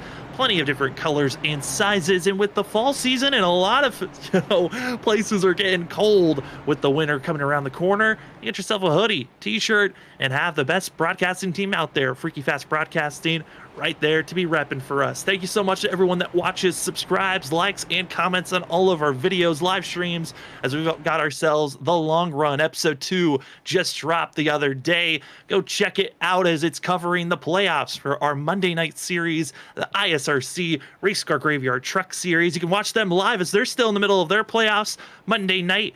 But man, it's been a blast, Trevor, getting to watch the in-depths of how that league on the playoffs for the ISRC Truck Series has been going. In the long run, a way for you to just get a little bit more of a deep dive with the drivers. Yeah, it's been a great little series to watch and just see how that operates, having been a part of that league for a couple of seasons and kind of taking a step back to pursue some other things and getting to see kind of their thoughts and processes going through the playoffs has been great insight and really enjoy watching that series. As for tonight, though, it is the end of a season, and what an incredible one it's been. 4 drivers, the top 4, all drivers have won 2 or more races this season. Vincent Sora, the driver that's won the most this season, with 6. He won at Dover, Darlington, Phoenix, Bristol, Kansas, and Coda. Great battles that we've seen with all the drivers here. We've seen big contacts. We've seen some bumps and bruises. The 15 certainly has had his rattled cage. He's had his cage rattled a lot here tonight, but he still's got a lot more racing to go as we are getting ourselves ready for 42 more laps. We do have overtime if needed later on in the race. This could be the last restart of the race. The drivers don't need to come in anymore for fuel. Tires could be a question if we get a late yellow, but they've only got one more set to work with. When do you use that last set? Will you have to use it? Let's find out as we are back to green flag racing for the Freaky Fast finale. Vincent Sora, not the best launch. Johnson gonna be trapped on the outside. Yeah, Cedric Hunter gave a shot to the 15 on that restart, got himself a really good restart. He's gonna clear that of Sora's teammate. No, he's not. Johnson's gonna fight back on that outside line, pinch the 13 down. He's gonna now take that second spot back over Cedric Hunter and try to chase down his teammate for the lead. Top 3 going to be our top 3 that are racing. You see the other blue markers. Zach Hall back in 13th place at 42. He's got a lot of work if he wants to find himself battling for those championship out front. But it's going to be Vincent Sora, Brian Johnson. Sora, traditionally, when he has the restarts, when he's been up front, he'll lead the first lap and then he'll give up the positioning Will we see the 15 do that again? As you see here, back Vincent, that of Zach Hall, battling with that of Richard Wolsifer, Rich Jamison, drivers that have been involved with plenty of wrecks and contact. This 42 is going to have a long way to go to get through this field. Yeah, and he's got to be careful here doing that, not to get any damage on that 42 machine, but also try to save a little bit of life in these tires. I know he wants to be as aggressive as he can and get back up there to those other 3 championship drivers, but at the same time, he's got to take care of that equipment as he does so. He gets by that of Jameson as well as Wolsifer, but now the next couple of challengers, Ryan Bird, that of Carl Pooler, Tyler Dangler, Christopher Norris. These are drivers that have been very good in the early first 5 to 6 laps on it, fresh tires, and then they drop back drastically. For Zach Hall, he has to make sure that he at least doesn't lose touch to the lead pack, which right now, he has got a maze of drivers he's got to get by, as a lot of shuffling and wiggling's been happening. But up front, it is all that of Vincent Sora, Brian Johnson, and guess who? It's Justin Lewis once again on the outside.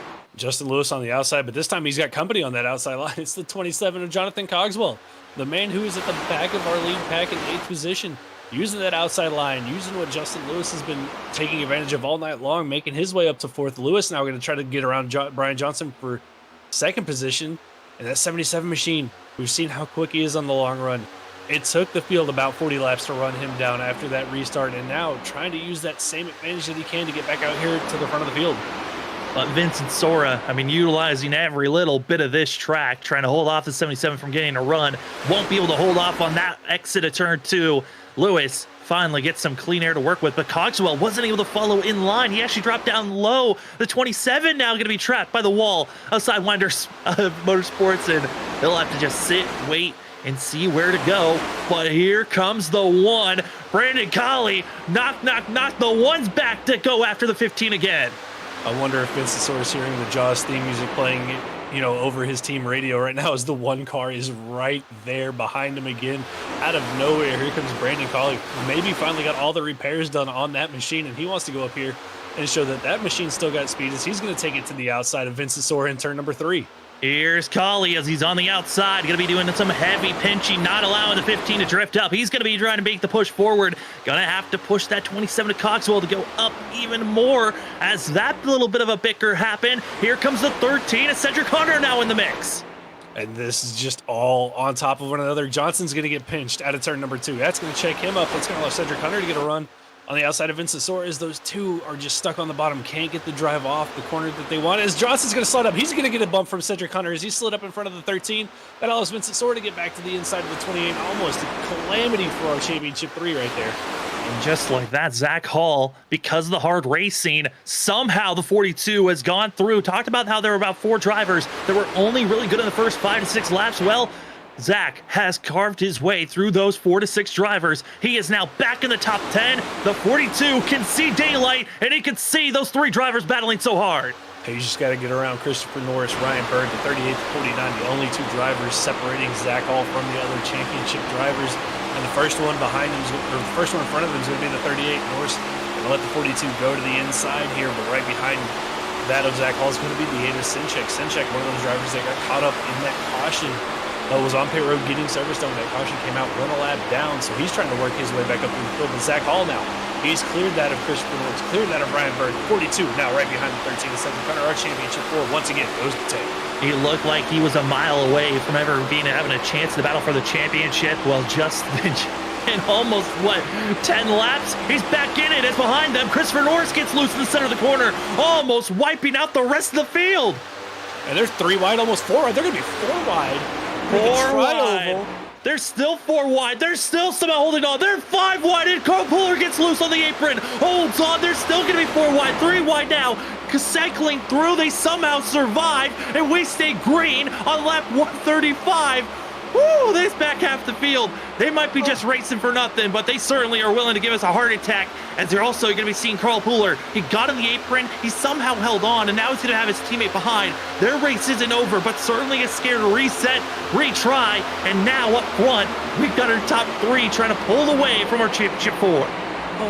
Holy cow. I don't know what to say. It was complete chaos on pandemonium back there, as Rochelle took it 4 wide, 5 wide through the tri-oval. And somehow the worst thing that happened was Pooler got a little bit loose off the bottom there after some contact, and everybody held on to it. I'm not sure how they did it, and I don't know if they could do it again. The driver that is breathing the biggest sigh of relief has to be Zach Hall, because he was in the thick of that just about 2 laps ago. He was almost going to be a driver involved with those 3 to 4, almost, we saw 5 wide racing. I mean, the 42 somehow got through, and that back out of the field, they still have tires underneath them. They're not done just yet. They could be thinking about bringing on another caution, which we're 14 laps into the stint. Trevor, if a caution happens now, that gives some drivers an opportunity to think about using that last set. It does. It would make the end of this race really interesting on it. If you decide to come take tires, do you think that's going to be the last caution that we have? If there is a late caution, I mean, anything can happen. Is they're still leaning on each other back there as contact was almost made between the teammates of Dangler and Norris. And that almost checked up Jamison into that of Carl Puller, and Aaron Kralik stuck to the outside. I mean, there's a chance that anything can happen with the way these guys are racing back here. And the drama is not just done yet, because of the fact that we are now 30 laps to go. Our front 3, they're pulling away the best that they can. That's Justin Lewis, Cogswell, Colley. But if those 3 fall back, it's Brian Johnson, Vincent Sora. Those are your first 2 drivers you're going to catch up to. And we've already seen the one be willing to block, be willing to beat and bang, give a little bit of a rub here or there. I would not be surprised if we get a caution. It will change everything. But even if our leaders catch up to our top 3, the drama just gets a little bit thicker, as the one of Colley is teammates and going to be trying to help out Cedric Hunter and Zach Hall to the best of his abilities, while at the same time trying to go for his first win of the season as well. For that of Lewis and Cogswell, they're trying to do that same thing. They want to win for themselves. And Cogswell, I mean, having a great run, up 19 spots from where he started tonight, running in second. Lewis up 14 spots from where he started. I mean, those two just had great speed on the short run, but what's going to happen here as this run progresses? If it stays green, what's going to happen in the next 20 laps? If they start getting caught by that of Brian Johnson, Vincent Sora, Cedric Hunter, Zach Hall, and we saw how hard it was to get around that of Justin Lewis there. It took Brian Johnson like 6 or 7 laps to get around the 77 machine, and if they get to battling like that, I mean, our championship core is going to continue to stay on top of one another.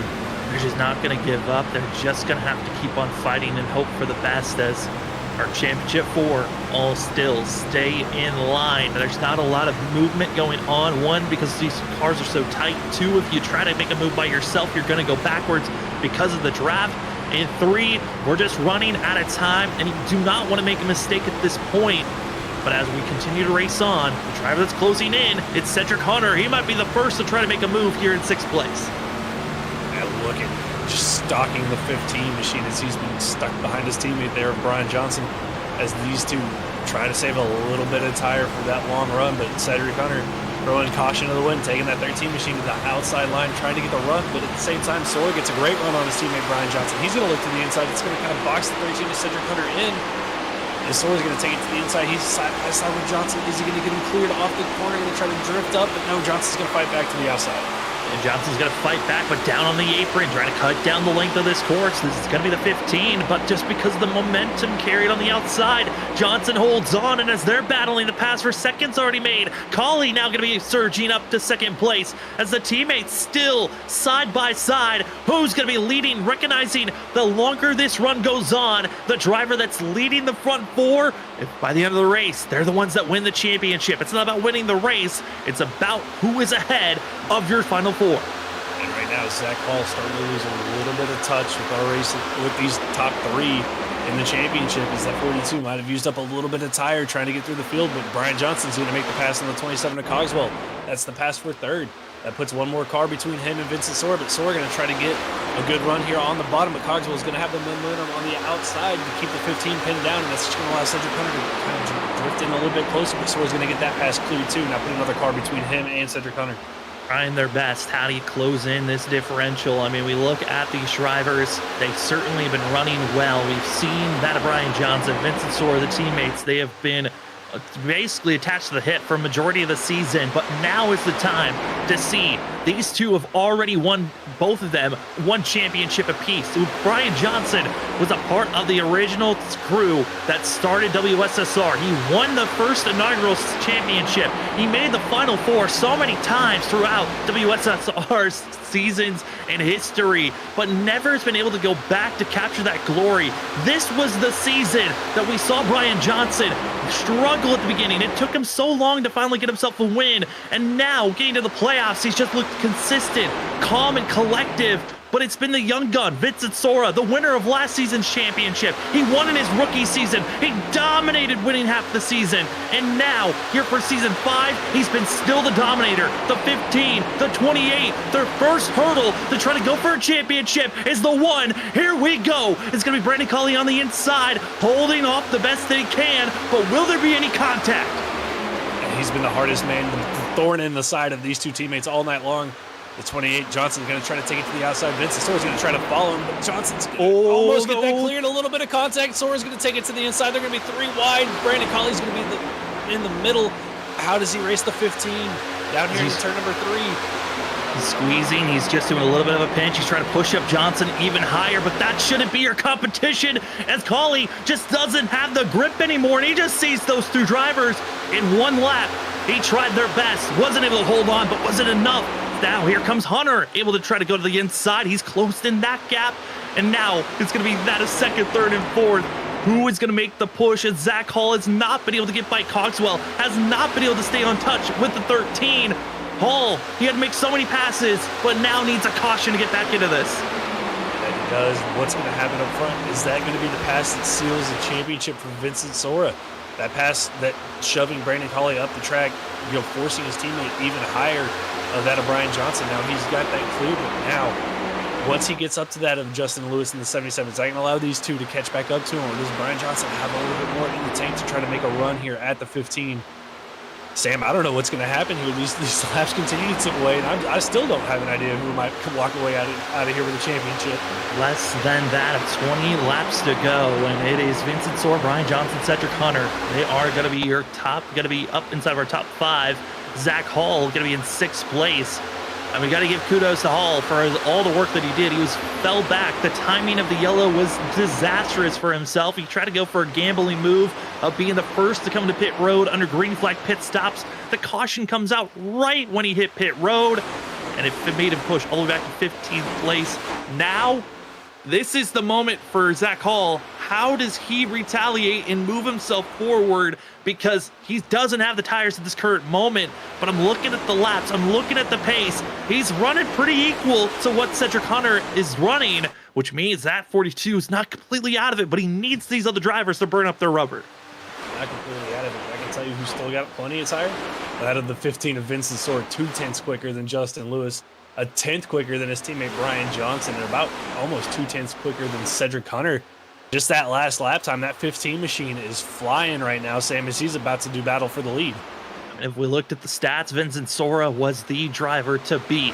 He had the best average finish out of everyone else. He would finish, he would finish almost every race inside of the top 10. If not in the top 10, he was in the top 5. 12 times this season he was in the top 5 and in the top 10. He won, of those 12, 6 times. There were only 3 races where he wasn't in the top 10 or the top 5, and that was at Michigan, Southern National, Daytona. 3 racetracks with so much unknown and wild card moves, but this isn't a wild card move. This is a move for a championship. Vincent Sora, side by side, a little bit of contact with Lewis. Lewis into the wall, down into the 15. Little contacts like that, Trevor. You cannot afford that at this stage. Almost more contact as they go into 1. Here comes Johnson, closing in the gap for that a second. I think that might have given some damage there to the 15 machine. That was a lot of contact between him and Lewis off the corners as he squeezed Lewis into the wall. When Lewis rebounded off the wall, gets back into the side of that of Vincent Sora. So the 15 might have some damage here. This might hurt him as this run continues. What's going to happen here is Johnson now looks for a chance to get around the 77 and Justin Lewis to try to close in on his teammate. I mean, everyone has had their own types of struggles throughout the night. I mean, Vincent Sora, he found himself getting contact with the 1, contact now with the 77 and Justin Lewis, and there is a slight crinkle that is being shown on the front right of Vincent Sora. He is dealing with some damage. You see there, it's not symmetrical. He is dealing with damage, but is it just enough for him to be holding off Brian Johnson? Because that last lap, Johnson was trying to make the pass on the 77, so Sora was faster. Now that Johnson's gotten by, this is the moment to shine. Who is going to be able to catch the 15, or is the damage just not big enough and the driver that's dominated the season still going to be the favorite moving forward? I mean, we talked about all season long how durable these next-gen cars are. The damage doesn't affect them as bad as, you know, it used to in the old Gen 6s, but still, here at Chicagoland, aerodynamics is important. We've seen that. We see that crinkle on the car. It's going to affect that 15 a little bit. So we're going to have to see how much is a little bit here as they cross the line. We'll have to look at the lap times and see if it has any effect on them at all. And now going to be seeing that at Cedric Hunter to the inside, making the pass for third place. Zach Hall's been able to move into the top 5. And for that last lap, slightly faster was Brian Johnson. 11 laps, make it 12. Going to be 11 on when they cross the line. Laps to go for Vincent Sora, Brian Johnson, Cedric Hunter, Zach Hall, and Trevor. I know they hate it when I have to bring it up, but we still have overtime if needed, if a late caution comes out, and all these drivers still have a set of tires to work with. You threw out the strategy calls. If we get that late yellow, someone could think about taking just 2 tires. Yeah, I mean, it's a great possibility that we'll see 2 tire calls if there's a late race yellow, and anything is possible. I mean, we've seen how aggressive the guys at the back of the pack are throughout the course of the run. These guys up front have been aggressive all night long, and if they get to racing, I mean, anything could happen up front. I know their teammates, essentially, the top 4, or the championship 4 are all teammates with each other. Separately, Vincent Sora, Brian Johnson teammates, that is Cedric Hunter, Zach Hall teammates, but you're racing for a championship. Teammates go out the window. How aggressive are you willing to be to win a championship? We could still possibly see a late race caution as we're down to 10 laps to go. Cedric Hunter, Brian Johnson, Vincent Sora, all have just put down some of their fastest laps in the past 8 laps. They are flying right now. They are using everything they've got, and the fastest of our top 3 is Brian Johnson, and Cedric Hunter is the second fastest. Vincent Sora, that damage, it is hurting him, but it doesn't look like it's too much hurting him. 10 laps to go for this race, make it 9, and Vincent Sora was able to somehow be slightly faster than Johnson. I think Johnson might have pulled the trigger a little bit too soon on trying to burn up some of those tires. I think Johnson got a little tight out of turn number 4, had to get out of the throttle, so he stayed on the wall, cost him a little bit there on exit coming to the line. Now he's got to try to reel back in. That 15 was slightly closing in on him, but right behind him, the 13, Cedric Hunter, closing in on both of them as Cedric's been putting in some great lap times. He's been the fastest of the top 3 the last couple of laps, but he's got to get around Brian Johnson and then catching past Vincent Sora at the same time without losing a lot of time. It's going to be interesting to see if that 13 catches the 28. What's he going to do? But at the same time, we're talking major on that front end damage for Vincent Sora. Johnson was faster that last lap, but for that Cedric Hunter, he was the original of our top 4 that we thought was going to be dealing with a lot of the damage. He slammed that outside wall about that 40 laps ago, got the caution, was able to think about using repairs, didn't really put the repairs in. That, yes, Cedric Hunter is looking fast right now, but how much damage is influencing the 13 and the 28? Looking the cleanest of all of them up front. The cleanest and the fastest again for Brian Johnson. He and Cedric Hunter, the 2 fastest cars on track. Vincent Sora just slowly getting reeled in by his teammate, but Johnson's there. How's he going to get around him? The laps are winding down. 7 to go, coming to 6 to go. Sam, the 28's running out of time. He's got to figure out how to close in this gap, get to that bumper, maybe even try to use a little bit of side drafting, but he's going to be staying just that, a 3/10 back. He's chipping away, but is the chipper just going too slow at this time? That last go around, fastest driver on track, Vincent Sora. That 15 found a little bit of something extra, and it just seems like right now we're seeing a little bit of that seesaw action. One lap, it's the second and third place driver that's faster. The other lap, it's Vincent Sora, and they certainly are not giving up at all up front. 6 laps to go, and it is still a brawl on who could get this one done. It's going to come down to, does somebody make a mistake up front? What's going to happen is Sora continues to try to just pull any little gap that he can over Brian Johnson. Johnson trying to do everything in his power to run down the 15, down to almost 2/10. The gap between those 2 drivers going into turn number 1, and Johnson's looking for any bit of speed down the back straightaway. A beautiful exit at turn 2. He has been able to just slice that air off, and now going to be within 2/10, less than 2/10 on the entry, but a little bit too aggressive potentially on the entry, but it's going to hurt his exit for the 28. He keeps it in the throttle somehow, but on the exit of the corner, it's almost equal distance. The draft kicks in here late. 4 laps to go. That last lap was beautiful by Johnson. He needs another fantastic exit at turn 2.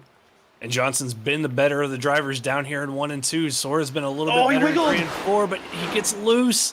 He gets loose, and all that time he just gained is gone now, and he's got to regroup and do it all again with 4 to go, coming to 3 to go. The time just doesn't add up for that of the 28 of Brian Johnson, trying to get a second championship, trying to hold off the kid that came in last season as the rookie that found himself winning half of the season and winning the championship was Vincent Sora. Came in, went under the wings of Brian Johnson, Cedric Hunter, and Zach Hall. Thought, hey, we could maybe give this kid some tips. Well, they didn't give him tips. They made a monster. Vincent Sora has been in the Dominator last season and this season. And now, coming up to 2 laps to go, Brian Johnson is losing touch to the kid who's trying to go for his second championship. Johnson just looks loose now on corner exit. The 28 getting everything he can out of these tires. Gets a heck of a run, though, Sam, out of turn number 4. Closes the gap back in, was 3/10, now down to 2/10 into turn number 1. Johnson's trying everything he can. That car just looks so unstable. Johnson's wheeling it here out of turn number 2. He's got to somehow figure out that exit at turn 2. It just wasn't as fast as he wanted, but the draft's going to kick in. It's going to keep him just close enough. He's going to have a couple of opportunities. Entry of turn 3, keeping it low. Vincent Sora, he's looked so stable. Johnson drifts up. He just is too tight. He has to get out of the throttle for a quick second. Enter freaky fast white flag for the freaky fast finale. Who's winning the championship this season?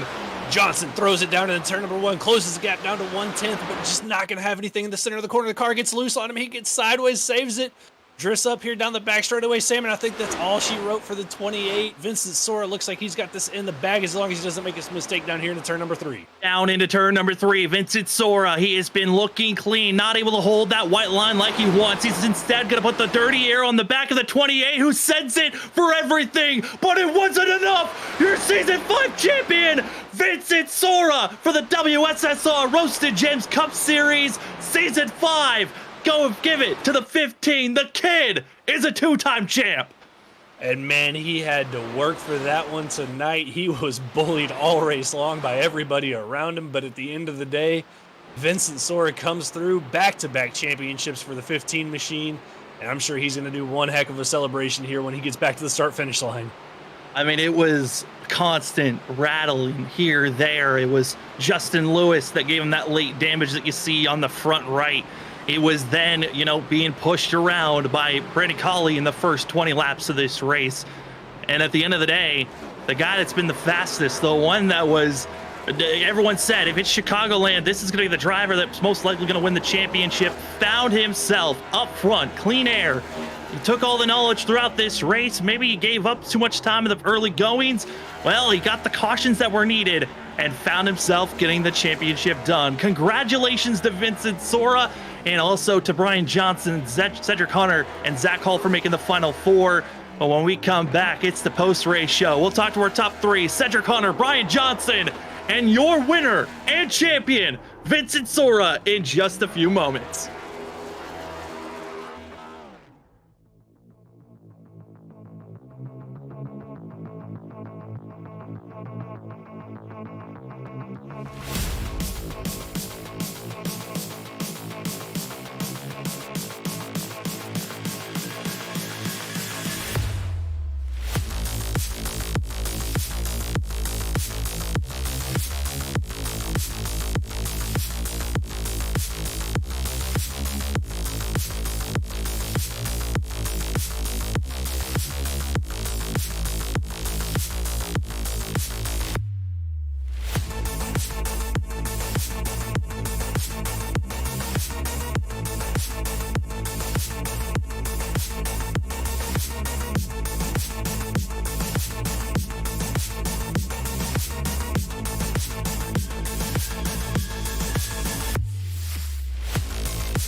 Welcome everybody to the special championship post-race show here on Freaky Fast Broadcasting. We've got our top three of the tonight, that being Cedric Hunter and also Brian Johnson and Vincent Sora. We're going to start with third place finisher Cedric Hunter, get his thoughts on how tonight went.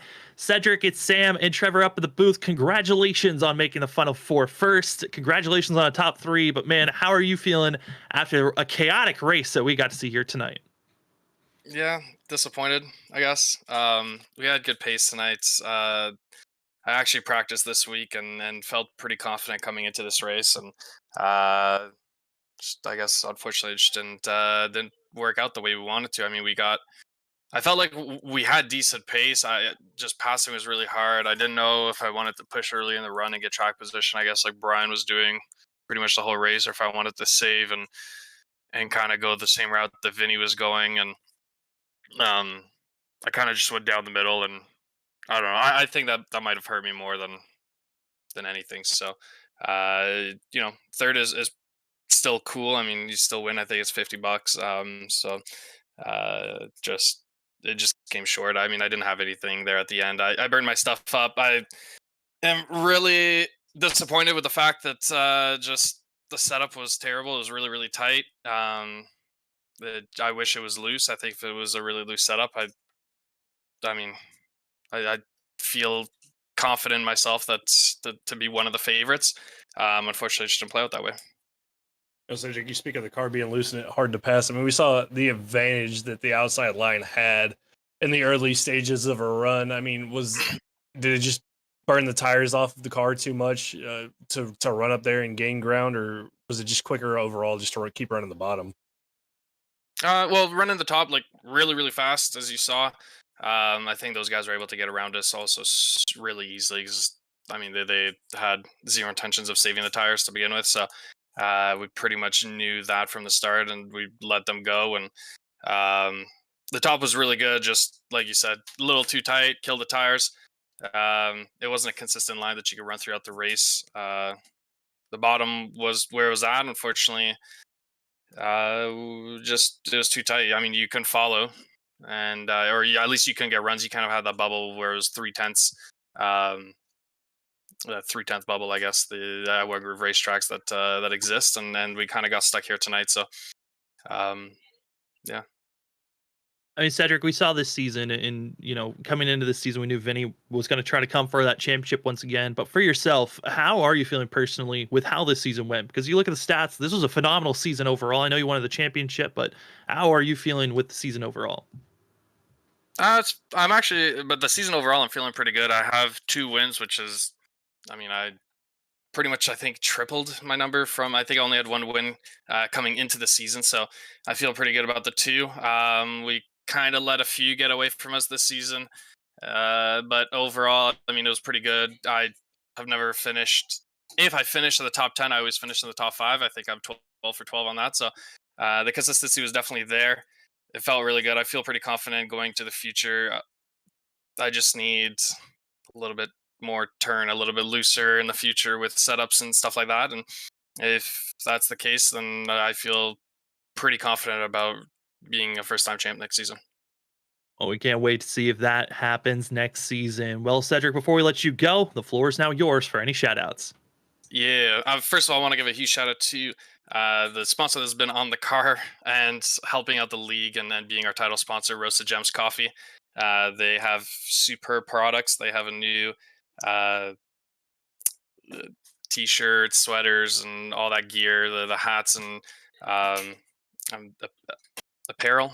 I think that's what it's called. Yeah, they have a new apparel line that just released not too long ago. So go check them out at roastedgems.com, and don't forget to use code freaky or no, sorry, code WSSR for 5% off your purchase. So go check them out. They have really good, just pretty much everything, merchandise, coffee, um, pretty much everything. I want to give a huge shout out to the Final Four, the entire, I guess, well, for the most part, is the entire admin team. Um, we have a lot of pace, so that's good. So congrats to all of them. Unfortunately, the race just didn't play out in Zach's favor. He kind of got unlucky with when Akash came out when he pitted, so it put him on the back nine and got back to fourth. But he had really good pace. He put definitely the most work coming into this race, and um, it didn't play out, but he was really quick all night. So thank you to Free Fast and for everything that you guys do. I look forward to season 6 next January, and it should be a good one. So thank you all the fans out there. If you're interested in joining this league and racing in season 6 with us, please hit us up on Facebook or any socials at World Series of Sim Racing, or you can hit myself personally as well, just Cedric Hunter on Facebook or something, or on iRacing, and we can get you set up and see what you got, and see if you could dethrone Vinny. Yeah, Vinny is certainly going to be the one. We got to figure out who's going to dethrone him. As for tonight, congratulations, Cedric, on making it to third and finishing up with the other championship drivers. Congratulations on a fantastic season, and have a great off season for yourself. I appreciate it, man. You too. Well, that's going to be third place finisher. The 13 is Cedric Connor. He's going to come away third of our final 4. And the driver coming in second of our final 4 and second on track. It's going to be the 28 up Brian Johnson. Brian, it's Sam and Trevor up in the booth. Congratulations on second place. I know you wanted one more position for yourself, but how are you feeling after your performance here tonight? Man, it's a lot of mixed thoughts, a lot of mixed emotions. When we think back to last week's race, I did a lot better.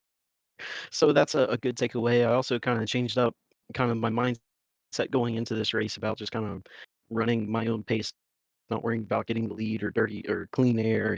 I even changed my steering ratio, which I usually never do, to try to save tires. So, those are all the good takeaways from tonight is that I did, while I did not win the championship, I did learn a lot of things that I can put into action next season. But yeah, second sucks. um, came really, really close. But I do feel like tonight's performance for me was much better than it has pretty much throughout the whole playoff. So um, again, just a lot of mixed thoughts about it. But if I had to lose to anybody, I'd rather it be my teammate and to Vincent. He definitely deserves to win the championship the way he's performed the season. So I can't be too disappointed. But at the same time, second does suck, and next season I'll do everything I can to make sure this doesn't happen again. But you never know what's going to happen. Brian, those last 15 laps or so, with the aggression level that there was, we saw the 3-wide moment between you, Vincent, and the one of Brandon Colley, and then the little bit of contact between Lewis and your teammate Vincent Sora as they battled for the lead. Was there anything you could have done differently in those last 15 laps or so to give yourself a shot to get back to Vincent and get around him? Well, yeah, the battling Brandon Colley, that I feel like that was definitely kind of a big turning moment for me because that is where Vinny got around me. You know, uh, what I could have done to try to make that happen faster to where Vinny wouldn't got around me, I'm not sure. But I feel like that 3 wide moment definitely hurt me because Vinny was able to just send it in way deep and clear everybody, and there wasn't really much I could do on the outside. But yeah, when Vinny and Justin were racing really hard, I was hoping something was gonna happen. Not gonna lie, but uh, the dirty air in these cars still at this track is just so bad. Once you get within 2 or 3 tenths of somebody, it's really tough to make any sort of moves. The last 5 laps, I was searching for anything to try to help me, and uh, I think it was like 3 to go. I went into turn 3 and was able to kind of enter about the mid lane and able to cut down, and I had a really good run off, but I couldn't make that work again. So, just without having multi-groove racing and with the dirty air being so bad, it's tough to try to figure out what I could have done different to have a different outcome. But that's uh, that's the rule set that we have. That's what everybody has to work with, and so whoever comes out on top with all of that, then they're the best. And like I said, I wouldn't want to lose to anybody else but Vinny tonight. Well, Brian, again, congratulations on a second place finish. How was the season for yourself? I asked the same thing to that of Cedric. Overall season for yourself, how are you feeling after the season is concluded? Well, the whole season as a whole is kind of the same as tonight. A lot of mixed about it because there were some races that were really good for me, but I do feel like the whole season as a whole is kind of a step back from the Gen 6 era. I was able to have a lot of good performances with those cars because I had those figured out and I was able to win a whole lot of races. And then we have these cars with the package that we have now, and it's a bit of a steeper learning curve for me, I guess. But I have learned a lot this season. Um, so like I said, I'm going to take that into next season and try to apply that there, and hopefully I can be able to have some better performances because I think I had 2 wins this season, which is for me kind of on the low end, but it's just a matter of learning, and some guys like Vinny, they're going to pick up these new cars faster because while we have had these for almost a year now, these still are fairly new, and we're still trying to learn the nuances of the car at these different tracks because there's still some tracks that we haven't taken this to. So even for Vinny, there's a lot of things that he can learn about this car and get better at. So everybody else will just have to make sure that we try to keep up with the learning and on track speed. So I'm looking forward to next season very much. The schedule that we have is a really good mix of tracks. As far as if I have any that I think I'm going to excel at, my thoughts right now, not really. But a little bit of practice can sometimes go a long way. And like I said, with the steering ratio epiphany that I had tonight, hopefully next season will be a little bit better for me. We can't wait to see what next season brings to us. But Brian, before we get too far ahead of ourselves, the floor is yours for any shout outs. But definitely got to thank you guys. You guys have put on a great show all season, and definitely got to give a shout out to everybody that's watched. We greatly appreciate, everybody at WSSR greatly appreciates everybody tuning in, and then every driver that has drive raced with us the whole season. At the beginning, the middle, and the end, greatly appreciate all of them, and definitely all of the admins here. I think we do a pretty good job, and we'll try to carry that into next season. And definitely got to thank our sponsor, Roasted Gems Coffee. They everything wouldn't be possible without them. So definitely got to thank them. And like I said, you guys are always very nice to us, and we greatly appreciate it. Well, that is going to be the 28 machine of Brian Johnson. He'll come away second of our championship drivers. Congratulations on that, and enjoy your off season. Thanks, Sam. As we go from second place, we find ourselves heading to victory lane where we get to crown once again. He is now a back-to-back champion. We've got the 15 machine of Vincent Sora. Vinny, you did it last year, rookie year. You found yourself winning half the season and winning a championship. You almost got close this season to winning half the races as you've got number 7 of your 16 starts. How does it feel being a 2-time champ of the WSSR? It feels really good. I'm racing against a bunch of really, really quick guys that have taught me a lot. And when I first started racing them, they were just smoking me every single week. Just about a year and a half ago, 2 years ago. And to be here now, it feels really cool to be able to beat those guys and win championships racing against them. It's something that I honestly didn't really think like it was ever going to happen just because of how quick they've been and have, they've always helped me a lot, and I really appreciate it because I probably wouldn't be here without them. But yeah, it feels really good. 2 in a row is pretty awesome, especially when this league started back up. It was starting the new next gen car, and none of us knew how it was going to drive. None of us knew who was going to be quick, and I guess I've just picked it up pretty quick and just kept on building momentum and getting race wins, and it's all just been history from there. Vinny, you took your normal approach, kind of save tires early in the run, be there at the end of it. But man, walk us through about halfway, about half that race, you were kind of stuck back there 7th and 8th and just getting kind of pinballed around. I mean, what was that feeling like for you, as you tried to work your way up through that without getting too much damage? Yeah, it honestly sucked, and I was getting really frustrated because just, you know, the dirty air tonight was probably the worst that it has been ever that I can think of in this next gen car. The dirty air honestly hasn't been too bad in this car compared to the Gen 6, in my opinion.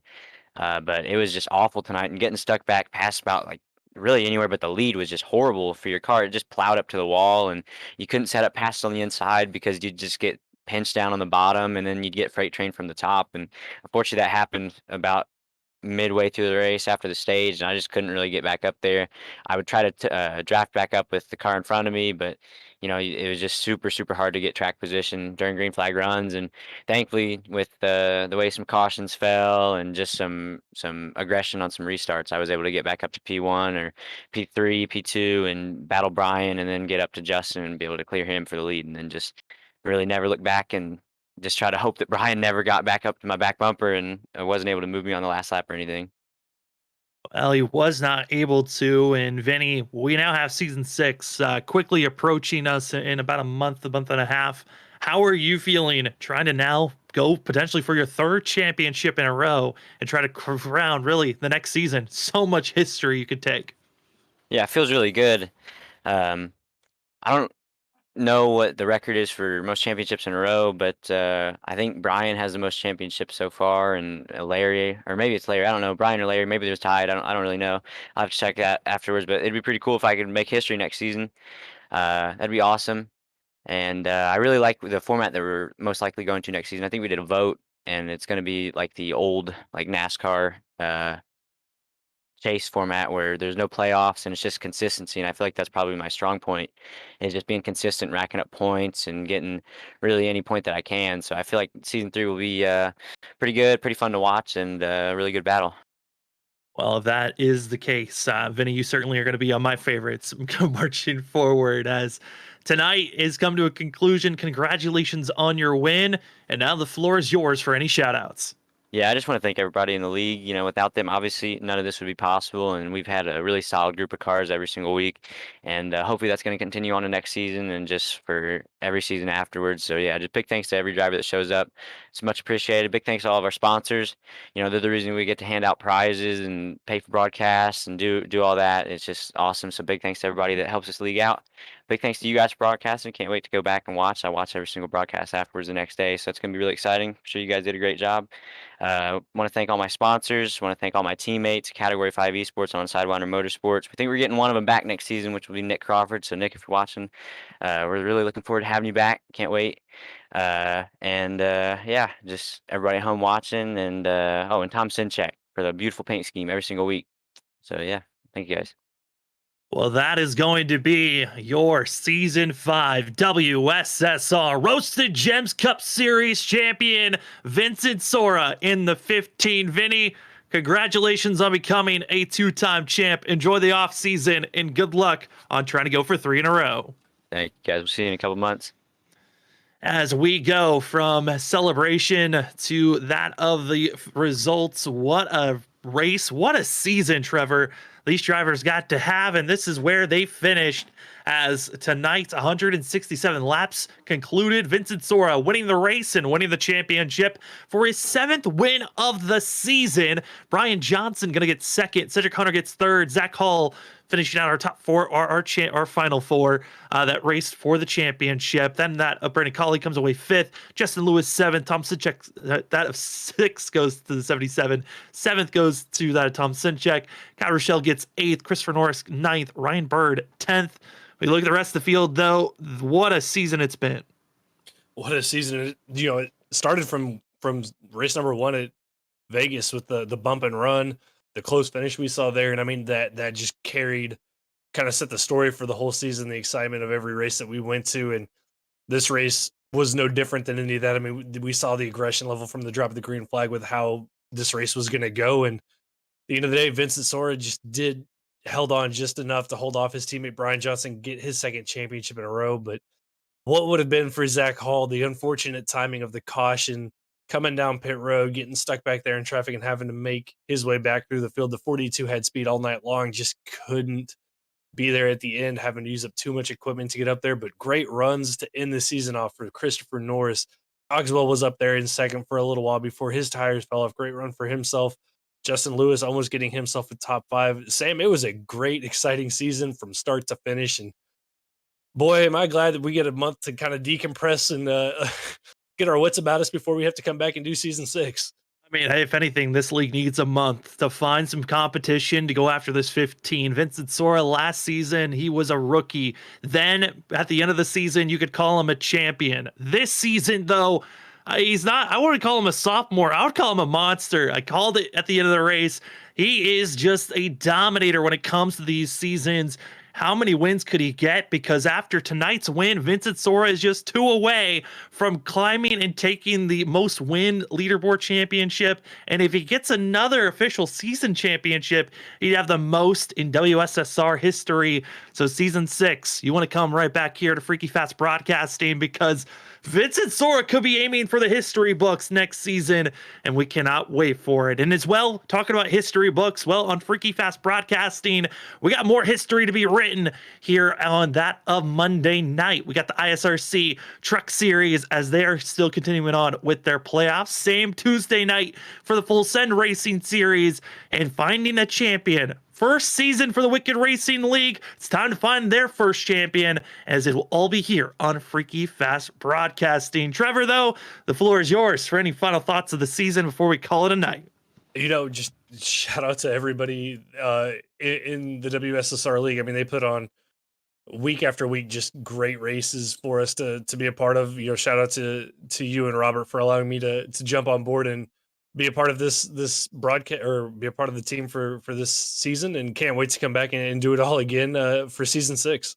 It's been a pleasure to have you up in the booth with us, Trevor, and as well to Robert for going through and helping us with the ownership of Freaky Fast Broadcasting, producing, and always being there for us.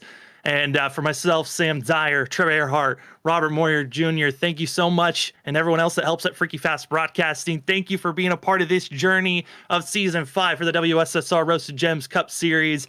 What a season and what a champion. Vinny, he is grown into a monster to be fought with. Who will conquer? Have to find out next season, Season 6.